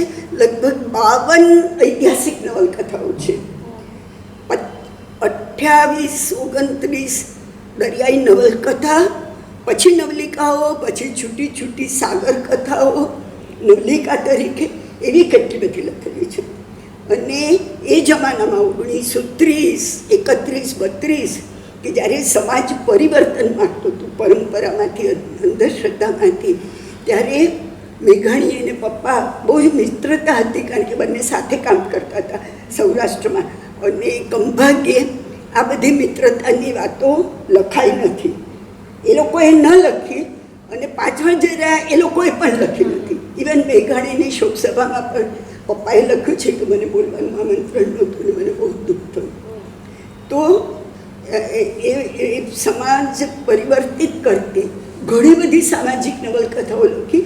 તમને નવાઈ લાગશે, 1932-33માં પપ્પાની સામાજિક નવલકથા છે, એમાં એમણે લિવિંગ ઇન રિલેશનશીપની વાત કરી છે કે ડૉક્ટર પતિ ડૉક્ટર યુવતીને મળે છે, વડીલો સગાઈ કરવાના છે અને એ વખતે કોઈ ડૉક્ટર યુવતી હતી નહીં.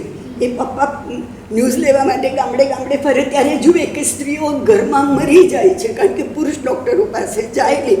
એટલે એને ખાસ એક ડૉક્ટર યુવતીનું પાત્ર લખ્યું.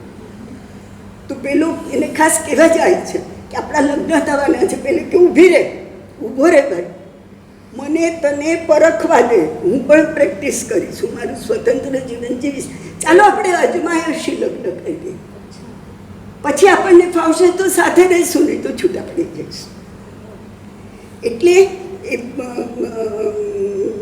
એવી રીતે બીજી એક નવલકથા છે જેમાં પિતાજીએ પુત્રીને પરાણે બીજ વર્ષ સાથે પરણાવવાના છે ત્યારે માયને રાત્રે ખાનગીમાં પિતા સુઈ જાય પછી કે છે ભાગી જા, આવડી મોટી વિશાળ દુનિયા છે, બીજવરને પરણીશ નહીં, તારો બાપ તો ગમે ત્યાં પરણાવી દેશે, તારું જીવન તું ઘર. ત્યારે દિલવાલે દુલ્હનિયાનો ડાયલોગ યાદ આવે ને, જીલે તેરી જિંદગી. એ બધું 30-32માં વિચારતા હતા. એટલે તમારા ડીએનએમાં તમે ઘણી બધી ટૂંકી વાર્તાઓ, નવલિકાઓ અને કેટલા બધા જુદા જુદા વિષયો પર તમે લખી છે. મને યાદ છે તમારી દીકરી શિવાનીએ તમારા જન્મદિવસ પર જે લખેલું એમાં લખ્યું હતું કે તમારી સાડીની ઘડીમાં પણ વાર્તાઓ તમે શોધી કાઢો છો. તો આ બધા વિષયો તમને ક્યાંથી મળે છે ને એને સરસ રીતે તમે કેવી રીતે પરોવીને મૂકો છો? એમાં એવું છે કે પહેલાં તો જાણે એ નક્કી કે મેં લખી હોય એ વાર્તાનો પડછાયો પણ બીજી વાર્તામાં ના આવવો જોઈએ. ઘણી વખત એવું પૂછે છે કે તમને વાર્તાનો વિષય ક્યાંથી મળે છે, પણ આ અચાનક જ બનતી ઘટના છે. તમે કોઈ બીજ તમારામાં પડેલું હોય, એ અચાનક જ તમે જુઓ તો નાનકડું તળનું કોળી ઉઠ્યું હોય, તો કોઈ વાર વાંસની ગાંઠ તો કેવી અચાનક જ ફૂટતી હોય છે, કોઈ વાર સમાચારમાંથી મળે. મને એક બહુ ગમતી વાર્તા છે રેડ લેટર બોક્સ. તો હિન્દુસ્તાન ટાઈમ્સમાં એક આર્ટિકલ વાંચી હતી કે આપણે કાગળો લખીએ છીએ, પાર્સલ મોકલીએ તે પોસ્ટ ઓફિસમાં, એ સામી વ્યક્તિને ન પહોંચે ત્યારે એનું શું થાય. તો એની પર આર્ટિકલ હતું કે દિલ્હીમાં એક આખું એવું મોટું સેન્ટર છે, પછી બધા ફોટા જ હતા એના, અને કયા બસ સ્ટેન્ડ પર એ પત્રકાર ઉતર્યો ને ત્યાંથી ત્યાં ગયો ને, અને એ ડિપાર્ટમેન્ટ છે આખું, અને એ લોકો બધા ડેસ્ક પર બેઠા હોય ને વર્ગીકરણ કરી આખો ટોપલો ભરાઈને કાગળ આવે જે ડિલિવર નથી થયા, કાં તો એડ્રેસમાં કોઈ પેલું ન હોય, એડ્રેસ બરાબર ન હોય, તો એ લોકો વર્ગીકરણ કરે. પાર્સલ આવે એ તોડવાની સત્તા, કારણ કે ઘણી વખત એમાં કેક પણ હોય, તો એ જે પેરિશેબલ હોય તે ફેંકી દે. ઘણી વખત પાસપોર્ટ હોય, આઈડી કાર્ડ હોય, અગત્યની કિંમતી વસ્તુ કોઈએ ગિફ્ટ મોકલી હોય જે ન પહોંચી હોય, એને એ લોકો શોધવાનો પ્રયત્ન કરીને પહોંચાડે ફરીથી, અને જો ન જ પહોંચી શકે હોય તો એને ભેગી રાખે, સાચવી રાખે 1 વર્ષ સુધી. અને કાગળો પહેલાં ફાડે નહીં, અને એ જ સરનામે ફરી ફરી મોકલે ને શેરો સાથે પાછા આવે, પછી એ લોકોને ફાડવાની સત્તા. કે વાંચીને તમને જો આ બધી પ્રોસેસને આપણને ખબર નથી કે કેટલું બધું એ લોકો અગત્યનું કામ કરી રહ્યા છે. તો એ વાંચીને એમાંથી એને કોઈ ક્લ્યુ મળે કે પેલી વ્યક્તિને કાગળ કેમ પહોંચાડે એમ. તો હવે આ તો એક ન્યૂઝ છે. હવે એમાંથી એક સંવેદનશીલ વાર્તા કરવી હોય તો કેટલો વિચાર કરવો પડે. એટલે મેં કીધું બહુ જ સરસ આ માહિતી છે. હવે માહિતીમાંથી સર્જન કરવું બહુ અઘરું છે. પ્રસંગ પણ નહીં, પણ પૂરી વાર્તા સંવેદનશીલ, કે તમે પણ વાંચો તો તમને એમ લાગે કે હો આવું છે. હા, અને આ વાતની ખબર પડે કે આવી જાતનું એક છે. એટલે મેં એક પાત્રની કલ્પના કરી કે જેને અહીંયા જોબ મળે છે, એ જોબ લઈને આવ્યો છે, બધા કાગળો ખોલે છે બધા લોકો, અને ખોલી ખોલીને બાજુના પેલામાં નાખતા જાય છે, અને કોથળા ભરીને આવતા જાય છે બીજા, અને જેને મળતો જ નથી કાગળ એ નાખે છે. એના હાથમાં એક કાગળ આવે છે, અને એ ખોલીને વાંચે છે. તો સ્વિટ્ઝરલેન્ડથી કે પેરિસથી કોઈએ દિલ્હીના એક યુવાનને પત્ર લખ્યો છે, અને એમાં બંને કેટલા પ્રેમમાં હતા, અને આપણે સાથે બધી એની પ્રેમની વાતો, અને બંને ડીપલી લવ ને દે વેર ટુ મેરી. અને એ યુવાન દિલ્હીમાં એની માતા પિતાને મળવાને પરમિશન લેવા આવ્યો, ને હું આટલા દિવસમાં પાછો આવી ગયો. એક ગયો તે ગયો, અને પેલી સતત એને પત્ર લખે છે વર્ષોથી. એટલે આ લોકો કે આ તો કાગળ ગણે કોથળામાં નાખો, પેલું ધીમેથી એ સેવી લે છે, અને પછી 10 દિવસની રજા મૂકે છે. અને એ પોસ્ટની છાપ પરથી એ દિલ્હીના એક એ એરિયાના એક ઘરમાં ફરે છે. આવા નામનું કોઈ માણસ છે, આવા નામનું કોઈ માણસ છે, આવા નામનું કોઈ માણસ છે એમ. હવે જે બધા પત્રો આવતા હોય છે ને પહોંચતા નથી હોતા, એમાં અમુક પત્રો ખાસ હોય છે. મોટે ભાગે મુસીબતમાં સપડાયેલા કે બાળકોએ લખેલા ભગવાનને, હવે કયા સરનામે આપવા, કૃષ્ણ ભગવાનને મળે એટલે એ તો કાઢી નાખ્યા હોય. એટલે અંદર અંદર બધા મશ્કરી કરે, વાતો કરે કે આ કાગળ ક્યાં પહોંચવાના હતા એમ. એટલે એ પેલો ફરે છે, અને એને એ અલ્ટિમેટલી ઘણા વખત પછી એને એ માણસ ઘર મળે છે, પણ એ મૃત્યુ પામે છે. અને ત્યાં જે રહે છે પાડોશી, એની પાસેથી ખબર પડે છે કે એ આટલા વર્ષો પહેલાં પડી ગયેલું નામ. એટલે કાગળ એનો જવાબ ન આપવાનું કે ત્યાં ન પહોંચવાનું આ કારણ છે, પણ પેલીને ખબર પડી જ નહીં. અને પછી એ પોતાને ત્યાં પોતાને ઘરે આવે છે અને એ ભગવાનને કાગળ લખે છે કે મારી ખોવાયેલી જેલને શોધી આપો. એટલે એની પોતાની અંતરંગ વાર્તા ઇમોશનનું અનુરૂપ એને પેલાની સાથે કર્યું કે એને કેવું ફીલ થયું મારે. એટલે છેલ્લી લીટીમાં ખ્યાલ આવે છે કે એટલા માટે એણે કામ લીધું, અહીંયા આવ્યું અને અહીંયા આવ્યું અને એ પત્ર એ ટપાલ પેટીમાં નાખે છે કે ભગવાનની જરૂર બહુ છે એમ. તો એવી રીતે એક વાર્તા, હા, અને ઘણી બધી બધાને ગમી. એટલે કોઈ પણ એક તમે વિષય લો પછી એને ખૂબ રંગવો પડે, કલ્પના ઉમેરવી પડે. એકવાર લખો, 2 વાર લખો, 3 વાર લખો. એવી રીતે એક સ્વપ્ન પ્રવેશ મેં વાર્તા લખી હતી. પછી તો એ આખા સંગ્રહનું નામ સ્વપ્ન પ્રવેશ આપ્યું. પણ એ પુરુષને બે સાથે રહે છે અને લગ્ન કરવાના છે ને દે આર ટુગેધર, સર્વિસ કરે જોડે, હરે ફરે. અને એને સતત એવું ફીલ થાય કે આમ બનવાનું છે, આમ બનવાનું છે, પછી આ જતી રહેવાની છે, પછી એક્સિડન્ટ થવાનું છે. અને જેમ જેમ દિવસ થાય એમ જ બનતું રહે છે. એટલે ઘરમાં બેઠો છે ને એને પોટલું દેખાય છે કે જાણે એની પ્રેમિકાનું લોહી પીલું પોટલું આવ્યું, અકસ્માતમાં મરી ગઈ છે. એવી રીતે આખી વાર્તા ચાલે છે અને આપણે પણ એની સાથે જ ચાલીએ છીએ કે સ્વપ્નમાં પ્રવેશ કરી અને તમે આખો એન્ડ ઉલટાવી દો એમ. એ વાર્તાનું નામ છે ચમત્કૃતિ પણ એમાં છે. અને પછી છેલ્લી લાઈનમાં એ ચમત્કૃતિ છે કે ખરી રીતે તો એનો પોતાનો એક્સિડન્ટ થાય છે અને એનું પોટલું એની ફ્રેન્ડ જુએ છે. એટલે તમારે અમુક વાત ન કહીને કહેવાની છે. ટૂંકી વાર્તાનું રહસ્ય આ છે. તમારે બધી વાત ખોલવાની નથી તો એની કોઈ મજા જ નથી. પણ તમે અમુક વાત ન કહો અને તમે એ વાત કહી દીધી એટલે વાચક પાસેથી પણ થોડી સજ્જતા માગી લે છે ટૂંકી વાર્તા માટે. એટલે મારા આવી રીતે 12 વાર્તા હમણાં જ 12મો સંગ્રહ પ્રગટ થયો અને એ બિલીપત્રનું 4થું પાન. આપણે બિલીપત્રને 6 સુધી પાન હોય છે પણ આપણે મોટે ભાગે 3 પાનવાળી જ વાત જાણીએ છીએ. તો હું બહુ વર્ષો પહેલાં ટીવી ત્યારે વિનોદ દુઆના ઇન્ટરવ્યૂ બહુ જાણીતા હતા દૂરદર્શન પર.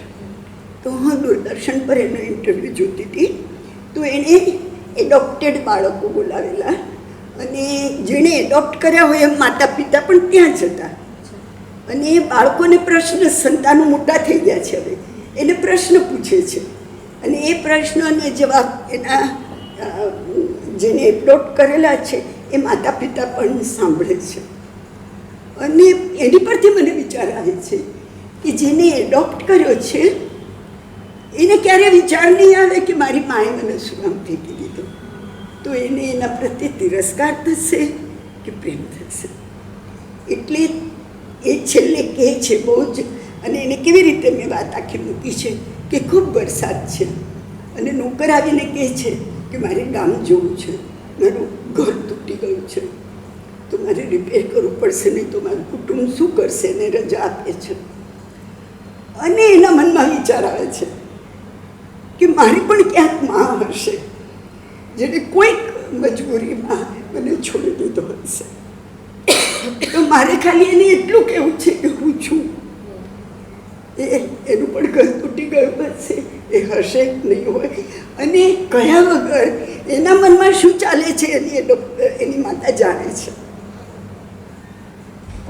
એટલે ન કહેવાયેલો એક આખો સંબંધ, પણ આખો ઋણાત્મક પ્રેમ. એટલે બિલીપત્રના એ 3 પાન છે માતા પિતાની વાત, પણ એક ચોથું ન દેખાતું પાન એની માતા છે જે ક્યાંક છે દુનિયામાં. એટલે એવી રીતે જુદા વિષય લઈને લખવાનું ઘણું મન થાય છે. અને અમારે લેખકોને તો દિવાળી પહેલાં દિવાળી આવી જતી હોય છે એટલે અત્યારે ટૂંકી વાર્તાઓ જુદા મેગેઝિનમાં લખવાની આવે. એટલે હું બહુ પહેલાં વિચારું કે રિપીટ ન થઈ જાય. હા, કોઈ તમારી વિષય બધા વિષયો પણ જુદા જુદા હોય છે અને રજૂઆત પણ એટલી જ. હા જુદા જનરલી હું પ્રયોગાત્મક મેં લખ્યું નથી, પણ જે આપણને સીધું સ્પર્શે એવી રીતે લખવાનું માટે ટૂંકી વાર. અને એવું થયું કે નવલકથા ઉપર એટલું બધું ધ્યાન ગયું કે ટૂંકી વાર્તા વિશે થયું જ નહીં. પછી થોડા વખત પહેલાં જુદા જુદા લેખકો પર સેમિનાર હતો, મારા પર હશે અમદાવાદમાં, મને ખબર નહીં. પછી મિનળબેનને ગુજરાતીનો પ્રોફેસર છે ભરૂચમાં, તો એમણે મારો વિષય આપ્યો હશે, તો એમનો વિડીયો મેં જોયો, તો એમણે મારી આ બધી નવલિકાઓની વાત કરી ત્યારે મને નવાઈ લાગી કે પછી તો ગુજરાતી વાર્તા ટૂંકી વાર્તામાં ઘણું કામ કરતા શરીફાબેને મારી વાર્તાઓ પર ઘણું કામ કર્યું અને એનું આખું સંપાદન કર્યું ને મને સરપ્રાઈઝ ગિફ્ટ આપી. મને ખબર નથી, પણ એમણે પ્રકાશકને લખ્યું કે બરાબર બર્થડેને દિવસે વર્ષાબેનના હાથમાં કોપી આપે એવી રીતે જોવું જોઈએ. એટલે 10મીની સવારે મારા હાથમાં 2 કોપી આપી. મેં કીધું અરે મારી વાર્તાનું સંપાદન હતું. અને એમણે મારી જુદી જુદી બધી વાર્તાનું લઈને આખી પ્રસ્તાવના લખીને પછી એનો વિડીયો બનાવીને એમણે યુટ્યુબ પર મૂક્યો. એવી રીતે નૈના નામ નૈના રસિક મહેતા એ વાર્તા એટલા બધા સંગ્રહમાં સ્થાન પામી, એના એટલા બધા ટ્રાન્સલેશન્સ થયા, એટલી બધી જગ્યાએ ટેક્સ્ટ બુકમાં આવી કે એ વાર્તા પોલીસ સ્ટેશનમાં ચડેલી કે કોઈની સાથે હું ગઈ છું અને એને ફરિયાદ નોંધાવી છે કે મને ઘરે સાસુ પતિ મારે છે ને બહુ ત્રાસ છે. એ તો હવે આપણે એક સામાન્ય વાત છે, એમાંથી તમારે વાર્તા ઊભી કરવાની છે. એટલે પોલીસમાં એને કેવું છે મારું પતિ, પોલીસ કે લે તું અહીંયા આવે ઘરે જાય, એ લોકોને કાંઈ ખબર નથી હોય, ધણી તો 2 ધોલ દપાટ મારે, એમાં કંઈ પોલીસ સ્ટેશન, કારણ કે પોલીસ બી એની વાઈફને મારીને જ આવ્યો હશે ને. He also represents a community society. અને પછી અને એ બોલે ત્યારે એને બધા દ્રશ્યો યાદ આવે કે મારા ઘરેથી પોલીસ સ્ટેશન આવતા મને આજે વર્ષો વીતી ગયા, રસ્તો તો આટલો જ છે પણ મને આવતા વર્ષો વીતી ગયા. ને પછી છેલ્લે એકદમ ઊભી થઈને કહે છે નામ નૈના રસિક મહેતા, તું FIR લખે છે કે હું તારે ઇન્સ્પેક્ટર પાસે જાઉં. અને પછી પેલો કે હા લીટે લીટે, ને છેલ્લી લીટીમાં આખી વાર્તા છે એક જ લીટીમાં. નૈના પોલીસ સ્ટેશનમાંથી બહાર નીકળી, ધૂંધતો તડકો હતો અને ઉબડ ખાબડ લાંબા રસ્તા પર ચાલવા માંડી. That is her life going to be now. તો એવી રીતે તમે જુદી જુદી વાત જુદી જુદી રીતે રજૂ કરો. ઘણા વિષયો પર લખ્યું, સતત કંઈક નવું. બસ સ્ટેન્ડ પરથી કોઈ વખત વાર્તા મળી જાય છે, કોઈ વાર પાત્ર મળી જાય છે, અને ઘણી વખત રસ્તા પર ચાલે તો કોઈની સેફ્ટી પિન પડી ગઈ હોય દેખાય, એવી રીતે એમ થાય કે હા આની પર વાર્તા લખવી જોઈએ. આવું છે. કોઈ વાર સમાચાર હોય, બળાત્કાર પરની 2-3 વાર્તાઓ એવી રીતે લખી ન્યૂઝપેપરમાંથી કે પિતાએ સગી પુત્રી પર બળાત્કાર કર્યો તો હવે આપણે રોજ વાંચીએ છીએ, પણ કોર્ટમાં જ્યારે એને પિતાને રજૂ કરવા, સાચો બનેલો કિસ્સો છે, એને રજૂ કરવામાં આવે છે ત્યારે પિતા અત્યંત સહજતાથી કહે છે કે એ તો મારું જ છોકરું છે, તો મેં પેદા કર્યું તો મારો જ એની પર હક હોત ને. એના એક વાક્ય પરથી મેં વાર્તા લખી, પણ પછી એમાં વાર્તા તત્વ આપવું જોઈએ. એ અખબાર ન બને, પ્રસંગ ન બને, પણ સામી વ્યક્તિને લાગવું જોઈએ કે આ વાર્તા છે. એટલે જુદી જુદી રીતે આવી વાર્તાઓ લખાય છે અને એના ઉપર હવે ઘણું કામ થઈ રહ્યું છે. વર્ષાબેન, તમે રેડિયો નાટકો લખ્યા, આઈ થિંક દૂરદર્શન પર, એટલે જ્યારે ટેલિવિઝન સિરિયલ એવો શબ્દ લોકોએ નહોતો સાંભળ્યો ત્યારે તમે ટેલિવિઝન અમે પણ નહોતો સાંભળ્યો. પછી તમે ફિલ્મ લખી, ફિલ્મ બનાવી, તો તમારા આ પાસા વિશે પણ થોડી વાત કરો ને. 1972માં જ્યારે મુંબઈમાં દૂરદર્શન શરૂ થયું ત્યારે અરુણભાઈ શ્રોફ સ્ટેશન ડિરેક્ટર હતા. જ્યોતિ વ્યાસ દિલ્હીથી આવેલા અને નાનકડું દૂરદર્શન કેન્દ્ર હતું અને ટેકનોલોજી પણ બહુ જૂની, સાધન સરંજામ, બહુ રિસોર્સિસ એ લોકો પાસે નહોતા. તો મને દૂરદર્શન પરથી ફોન આવ્યો કે તમે મળવા આવો. હું મળવા ગઈ તો મને જ્યોતિ કે વર્ષા, તું મને ટીવી, અને દૂરદર્શનમાં ત્યારે ટીવી શબ્દ બહુ પહેલો હતો, તો દૂરદર્શન માટે તું મને નાટક આપ.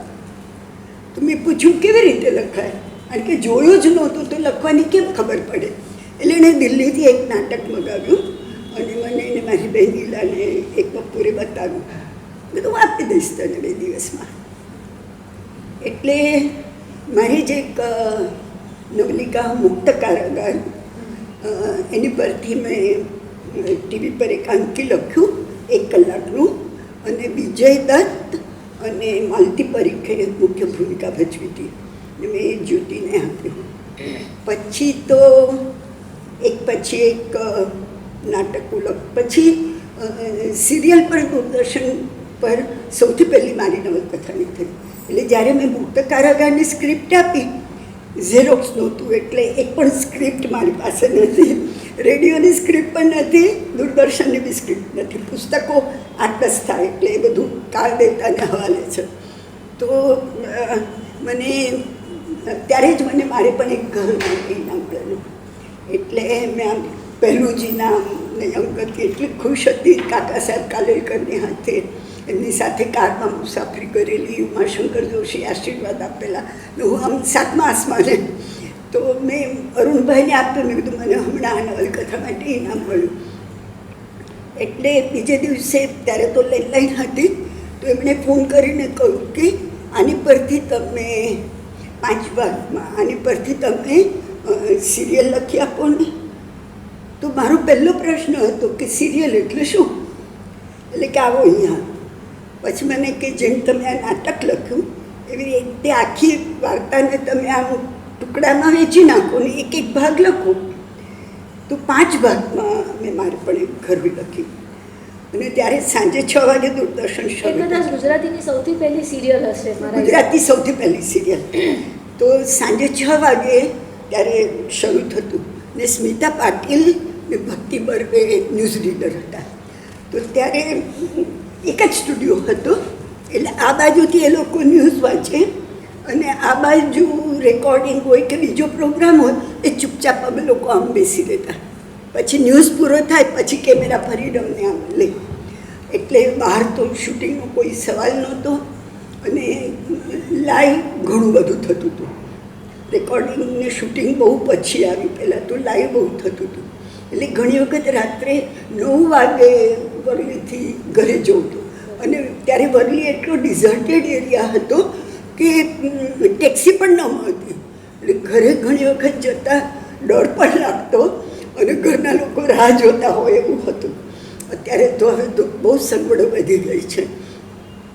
તો પછી મેં કહું કે આ ક્યારે મૂકશું આપણે? એટલે અરુણભાઈ કે રાત્રે છેલ્લા ન્યૂઝ આવે છે 9 વાગે કે 10 વાગે, યાદ નથી, તો આપણે આ એક મૂકી જોઈએ. તો મેં કહું કે રાતે કોણ જોશે 10 વાગે? કારણ કે છેલ્લે રેડિયો પર ડીમેલોના અવાજમાં ન્યૂઝ સાંભળીને લોકો સૂઈ જતા. તો મેં કીધું રાતે કોણ જોવાનું છે? તો કે આપણે પ્રયોગ તો કરીએ. અને પ્રયોગ rest is history as they સે. પછી તો ત્યારે 13 ભાગમાં સિરિયલ હતી અને ત્યારે દૂરદર્શન પર સાહિત્યનો પ્રભાવ હતો. દૂરદર્શન બીકેમ ધ મીડિયમ કે ગુજરાતી સાહિત્યને આપણે લોકો સુધી પહોંચાડીએ. અને એ માટે પણ અમે ઘણા પ્રયત્નો કર્યા. Quality program. અને ગિરીશ દેસાઈ એને પણ મારી પાસે ઘણા નાટકો લખાવ્યા. ઘણી વખત કે મારા ને સરિતા માટે ખાલી 2 પાત્રી લખી આપો ને, હું કહું 4-5 દિવસ પછી આવજો. એવા એમના માટે નાટકો લખ્યા, ખાલી 2 પાત્રી 1 કલાક. પણ એ કોઈ નાટકો સચવાયા નથી. પછી એવી રીતે રેતપંખી. તો મને કે આની પરથી ટીવી પ્લે કરીએ. તો 2 કલાકનું ટીવી પ્લે મેં લખ્યું અને એ વખતે જ સ્વરૂપ સંપત મિસ ઇન્ડિયા બનેલા અને એમણે એમાં મેન રોલ કરેલો. અને ચિત્રા પણ હતી ત્યારે, શરદ ચિત્રા વ્યાસ, એણે પણ એમાં રોલ કરેલો. બધા યંગ નાના અને બધા હોશથી કરતા કે આ નવું મીડિયમ છે. અને ઘરમાં ગીતા સાંજે જોવાતો ગુજરાતી પ્રોગ્રામ અને ઘણા ફોન કરતા હતા. એટલે છે ને જાણે આમ એક ગ્લેમર વર્લ્ડ નવી ખુલી. અને અમારે માટે જે પ્રિન્ટ મીડિયમ હતું એક બધા લેખકોને માટે એક નવો રસ્તો ખુલ્યો. ત્યારે ઉત્તમ કળાના પણ ઘણા સારા નાટકો ટીવી પર આવ્યા હતા. એ બધા છપાયા છે કે નહીં મને ખબર નથી, પણ મ્યુઝિક પ્રોગ્રામ મારા પપ્પાની પિયારી કાનન પરથી ડાન્સ પેલે થયું હતું. પછી મને કે બીજી કોઈ સારી નવલકથા પરથી કરી આપો. મેં પન્નાલાલ પટેલની વળામણા ઉપરથી 1.5 કલાકની ટેલિફિલ્મ લખી હતી. અને આજે મને અફસોસ છે કે એમાંનું કંઈ તમે 7 પગલાં આકાશમાં હા એ જ વાત કરું છું. એટલે પહેલાં દૂરદર્શન પર, પછી ફરી મારે પણ એક ઘર હોય તે 13 ભાગમાં કરી. એમાં જ્યોતિએ પોતે પણ રોલ કર્યો અને 13 ભાગમાં આવી. પછી આરતી પટેલ ને સંદીપ પટેલ એ લોકો કે અમને મારે પણ એક ઘર બહુ ગમે છે, તમે દૂરદર્શન માટે સ્ક્રિપ્ટ લખી આપો. એટલે પટકથા સંવાદ મેં લખ્યા. અને મિનોળ મંસૂરી થોડા વખત પહેલાં મંસૂરી ઓફ થઈ ગયા અને એમણે મારે પણ એક ઘર રોલ બનાવીને આરતીએ મુખ્ય રોલ ભજવેલો. અત્યારે એ લોકો ફિલ્મોમાં ને આરતી ને સંદીપ ઘણા સંકળાયેલા છે. એણે એમાં રોલ ભજવેલો ત્યારે. તો ત્યારે પણ ત્યાં હતું. પછી અને ત્યારે દૂરદર્શનને સાહિત્ય સાથે ગાઢ નાસ્તો હતો. કુંદનિકાબેનની પ્રેમના આંસુ જે વિશ્વ કોમ્પિટિશનમાં ઇનામ પામેલી હતી ને કુંદનિકાબેનની પહેલી જ વાર્તા હતી. એની ઉપરથી 1 કલાકની ટેલિપ્લે બન્યું. એના પટકથા સંવાદ પણ મારે લખવાને ભાગે જ આવ્યા. મારા પપ્પાની દરિદ્ર નારાયણ કથા બહુ જ જૂની છે, પણ એની અંદર આખું એક ગામ બાર્ટર સિસ્ટમથી અર્થકારણ ભારતનું કેમ બદલી શકાય એની ઉપર એ જમાનામાં લખેલી છે. અને એની પર DS મહેતાએ બહુ સરસ રોલ કરેલો. એટલે એ પણ મેં 13 ભાગમાં લખી હતી. ઈલાએ તુલસી ક્યારો મેઘાણીની લખેલી.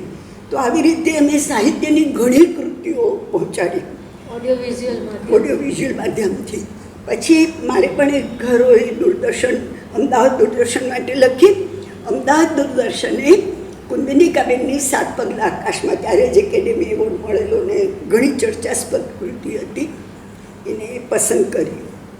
તો કુંદનિકાબેનની શરત હતી કે એક લેખિકા જ આ સ્ત્રીની કથા છે, એટલે એક લેખિકા જ આના પટકથા સંવાદ લખે ને વર્ષાએ જ લખવાના.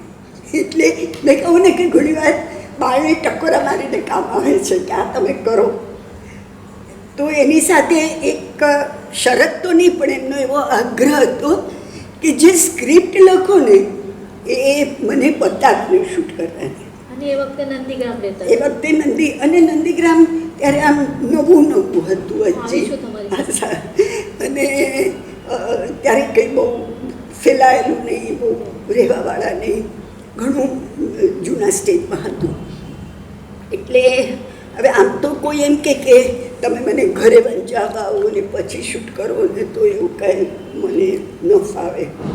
પણ સૌથી મોટું આકર્ષણ મકરંદ હવે કે એ બહાને જવાય છે. નહીં તો આટલા નજીક ધરમપુર નંદીગ્રામ અને આપણી ઘર સંસારની જંજાળમાંથી વલસાડ જવું ને ટ્રેનમાં બેસવું ને મળવું ને એ બધું ન બને. એટલે તરત જ મેં મારા પ્રોડ્યુસર સુશીલાબેને હા પાડી અને પહેલાં 2-3 એપિસોડ લઈને ગયા વલસાડની. કે હવે તો અહીંથી નજીક જ છે વલસાડ, એટલે અમે તો ટ્રેનમાં બેસી ગયા. તો રિઝર્વમાં તો રાતે લોકોને સૂવાનું હોય. અમને બેસેલા જોઈને પેસેન્જરોએ અમારા પર એટલો ધસારો કર્યો કે હમણાં અહીંથી ઉતરી જાઓ ને તો તમને ઉચકીને ફેંકી દઈશું. રેલવે પેસેન્જર કેવા હોય છે તમે જાણો છો રિઝર્વેશન માટે. એટલે ટ્રેન ઉપડવાની તૈયારી અને ત્યારે તો સલવાર કમીઝ આપણી બહાર નહોતા થયા, એટલે સાડી જ પહેરતા.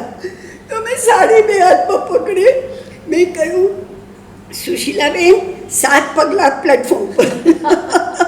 અને અમે જે બારણામાં ભૂસકો મારો પ્લેટફોર્મ પર ને ગાડી ઉપડુમાં, અને બાજુના ડબ્બામાં એ રિઝર્વડ. બધા આડા ઊભા રહ્યા, ધક્કા મારી મારીને ખસીને અમે ઘૂસી બેસી ગયા. એવી રીતે કામ કર્યા છે અમે. પછી ત્યાં ઉતર્યા ધરમપુર, ત્યાંથી રિક્ષા કરીને નંદીગ્રામ પહોંચીએ.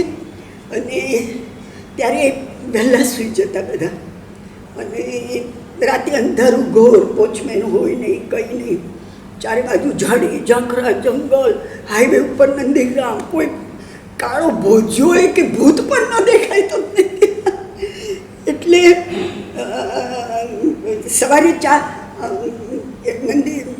કુંદનિકાબેનનું સામે કોટેજ, તો એની સામે આંગણામાં હું સિંદરીનો ખાટલો નાખીને પડું, જોયા કરું ક્યારે ઉઠે ક્યારે ઉઠે ક્યારે ઉઠે. 4 વાગે એમના કોટેજમાં લાઈટ થાય એટલે દોડીને સ્ક્રિપ્ટ લઈને જાઉં, એટલે તરત પગથિયા પર બેસે, સ્ક્રિપ્ટ જોઈ જાય.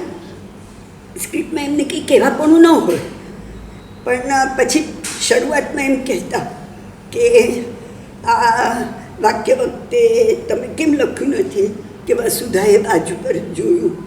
પછી મેં એમને સમજાવ્યું, મેં કીધું, કુંદનિકાબેન, તમે વાર્તા લખો, પણ પટકથા સંવાદ લખો, એમાં 3rd ડાયમેન્શન આવે, અને એમાં બીજી બધી વ્યક્તિઓ સંકળાય. લખતી વખતે તમે એકલા છો, પછી પટકથા સંવાદવાળો છે, લાઇટવાળો છે, દિગ્દર્શક છે, પ્રોપર્ટી આપવાવાળો છે, સેટવાળો છે, બધા જ સંકળાય છે, ત્યારે એક કૃતિ જીવંત બને છે. એટલે this is a team work. તમે જે કહો છો ને એ દિગ્દર્શકનું કામ છે. એટલે હનીભાઈ હની છાયા દિગ્દર્શક હતા. મેં કીધું એ સંભાળી લેશે, એની તમે ચિંતા નહીં કરો, તમારી કૃતિને આ વફાદાર છે જુઓ. અને આજ સુધી ઘણા એસાઇનમેન્ટ કર્યા. સૌથી અઘરું એસાઇનમેન્ટ 7 પગલાં આકાશમાંથી સિરિયલ લખવાનું હતું. એટલા માટે કે 10-15 પાના સુધી વર્ણન હોય, નારીવાદી વિચાર હોય, ફિલોસોફી હોય, જ્યાં વાર્તાનો પ્રવાહ પાતળો પડી જાય, કાં તો હોય જ નહીં. હા, એટલે ઘાસમાંથી સોય શોધે એમ વાર્તાનો પાતળો તંતુ શોધી એને જોડીને બધી વાર્તા આગળ ચલાવી, પેલું કાઢી નાખવાનું. કારણ કે વિઝ્યુઅલ્સમાં, ડાયલોગ્સમાં લોકોને રસ છે, વર્ણન તો વાંચવામાં આવી જાય. કદાચ તમારા અભિનેત્રી તરીકેનો અનુભવ આમાં કામ લાગ્યો હશે કે હું પરકાયા પ્રવેશ કરીને આ પ્રમાણે લખી શકું.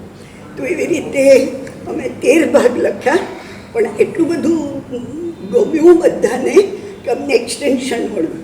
પછી બીજું પણ એક્સટેન્શન મળ્યું. પહેલેથી આપ્યું હોત ને તો વાર્તા પાથરીને લખાત, કારણ કે ઘણી વાર ટૂંકમાં કહી દીધી હોય. પછી એને એ જ વાતને નવેસરથી બધી પાછી હું બીજામાં લઈ આવું, કારણ કે કહેવાય ગઈ હોય. એટલે પાછળથી એક્સટેન્શન મળે એટલે આવું પ્રોબ્લેમ. ક્રાફ્ટ અલગ છે, એટલે ક્રાફ્ટ આખી એક ક્રાફ્ટ જ સિરિયલની અલગ છે. એટલે 39 હપ્તા થયા. એમાં વચ્ચે એવું થયું કે એક વખત સુશીલાબેન અમે 2 જણ નીકળ્યા, તો ટ્રેન મોડી હતી, સાંજની ટ્રેન લીધેલી, હમણાં પહોંચી જઈશું. તો ટ્રેન મોડી એટલે અમે ત્યાં ધરમપુર ગયા, રિક્ષા ન મળે, અમે જેમ તેમ કરીને પહોંચ્યા. 8 વાગી ગયેલા, રાતના 2 વાગ્યા જેવું અંધારું ઘોર, દરવાજા બંધ. અને ત્યારે નંદીગ્રામમાં બહુ થોડા લોકો રહેતા, એટલે દરેકના કોટેજ, ઠંડીનો ટાઈમ, કોટેજ બંધ કરીને સૂઈ ગયેલા. હવે હાઈવે ઉપર ડેમ્સલ ઇન ડિસ્ટ્રેસની જેમ રાત તો રહેવાય નહીં, કરવું શું? કેટલી બૂમો પાડી, વોચમેન વોચમેન, એ ભાઈ, એ ચોકીદાર ભાઈ, મને આજે બી યાદ છે. બારણા ધબધબાવીએ, પણ અંદર દૂર દૂર કોટેજ, એ બારણા બંધ, બધું કોઈ સંભળાય નહીં, કોઈ દેખાય નહીં. હાય રાત હાઈવે પર જશે, શું થશે? પછી કીધું ચાલો, એટલે પાછા સાડીના રીતસર કછોટા માર્યા, થેલો તો ઉપરથી ફેંક્યો, અને અમિતાભ સ્ટાઇલ અમે દરવાજા પર ચડ્યા. અને મારો ભૂસકો પગે જરા વાગ્યું, પણ પડ્યા રહ્યા ધૂળમાં, કે ચાલો અંદર તો પહોંચી ગયા. પછી ખાટલા પર પડી અને પછી તો ઊંઘ આવે જ નહીં. અને ઉપર તારાવાળું આકાશ તો મુંબઈમાં જોયું ન હોય, અંધારામાં તારાઓ ચમકે અને આ પેલા જે ગભરાટ થઈ ગયેલો વાગ્યું પગમાં. 4 વાગે કુંદનિકાબેન ઉઠ્યા, એમને તમામ સ્ક્રિપ્ટ જોઈને તરત મૂકી દીધી. ત્યાં જ મકરંદભાઈ બહાર આવ્યા અને ચંપલ પહેરીને ઉતર્યા. એટલે મેં કીધું ખેતરમાં ચાલવા જાય સવારે, તમે પણ એક વખત એની સાથે ચાલવા ગયા છો. એટલે મેં કીધું તમારી સાથે આવું? તો કે આવો. તો એ તો એકદમ ઓલિયા માણસ અને જાત જાતની અધ્યાત્મને રિલેટેડ ન હોય એવી જ ભજીયાને લાડુની વાતો કરીને એટલા હસાવે. તો અમે ચાલતા જતા હતા ખેતરમાં. તો એક પગે જરા લંગડાતી હતી. મને ખાતે મુલંગને શું થયું? મેં કીધું આ તો મેં દરવાજા પરથી ભૂસકો મારીને આવ્યા. એટલે એકદમ ઊભા રહી ગયા. એક તો એમની હાઈટ, સવારે નીકળાયેલા વાળ, પાછળ તો સૂર્ય ને હું સામે ઉભેલી, એકદમ નજર સામે ચિત્ર છે.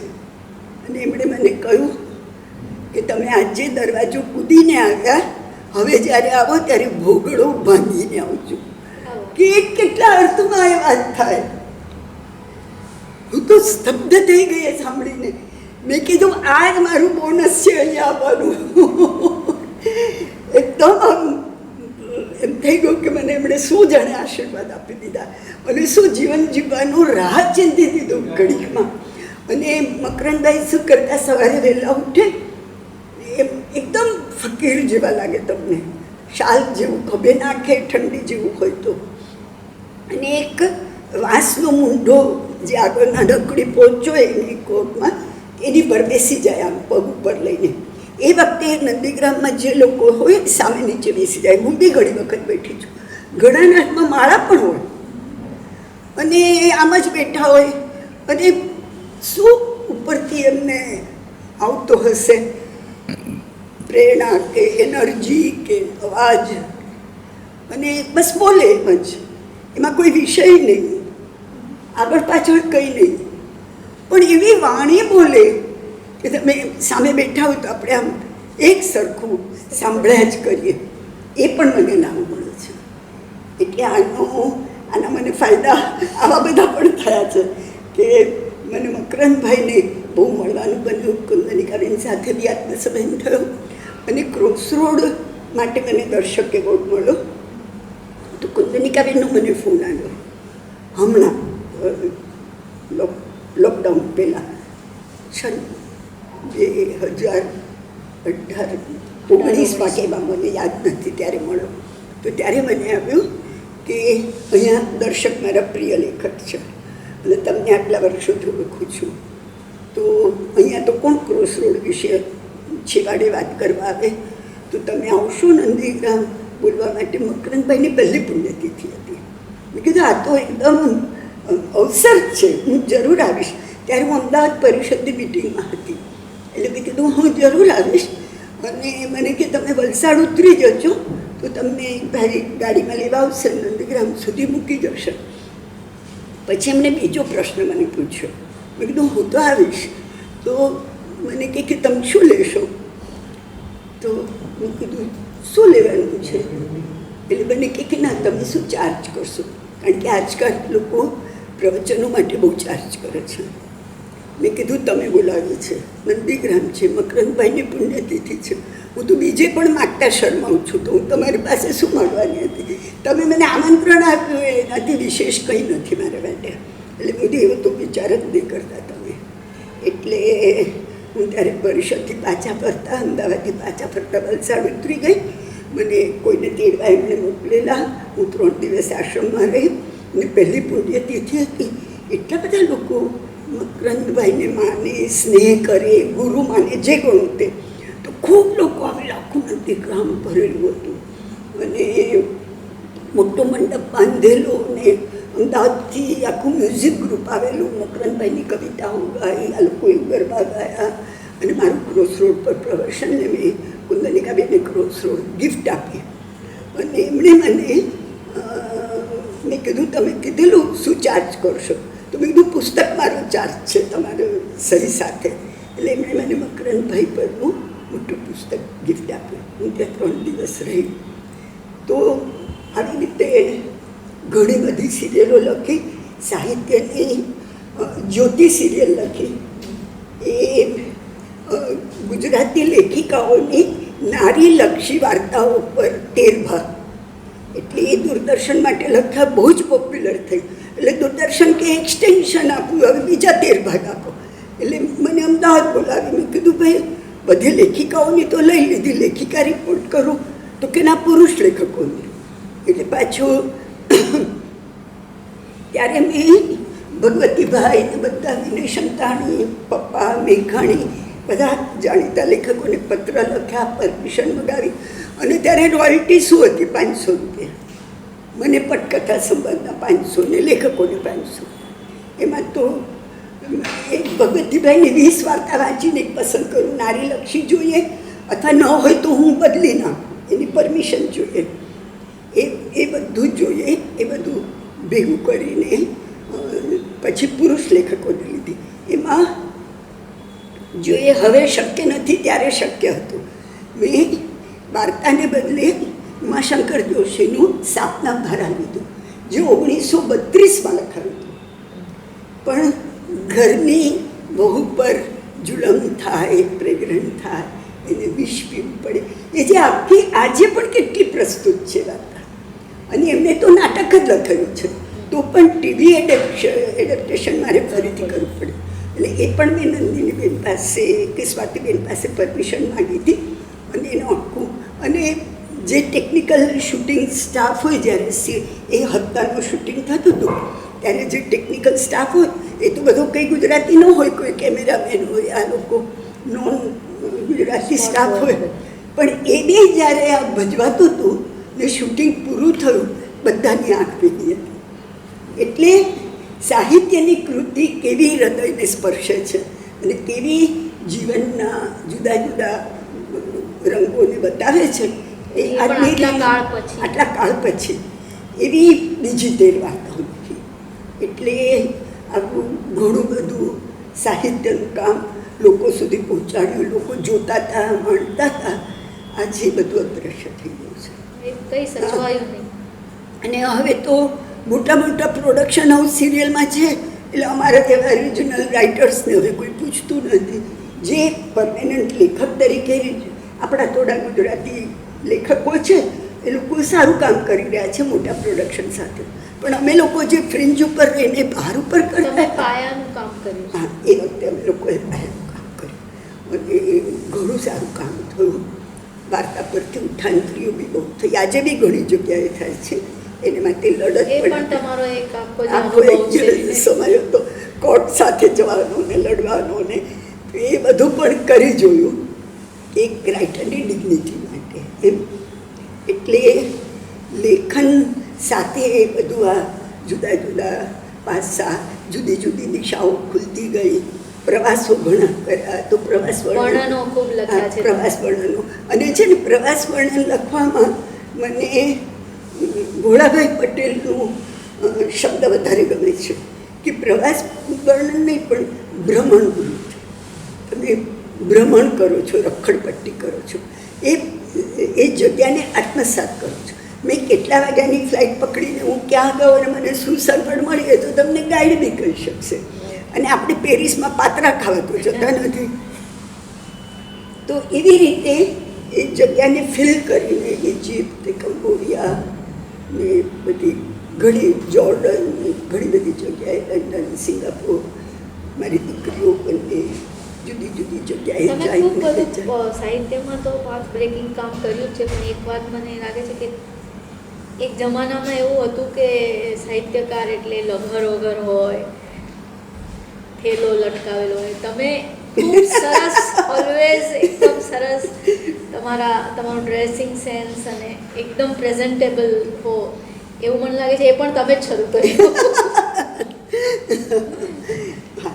ગ્રુમિંગ, મને સારી રીતે રહેવું, પહેરવું, ઓઢવું બહુ ગમે. મારી મમ્મીને બી ગમતું. હવે બધા 3 બહેનો અને મમ્મી અને ભાઈ ને પપ્પા એટલે માઇનોરિટીમાં આવી જાય.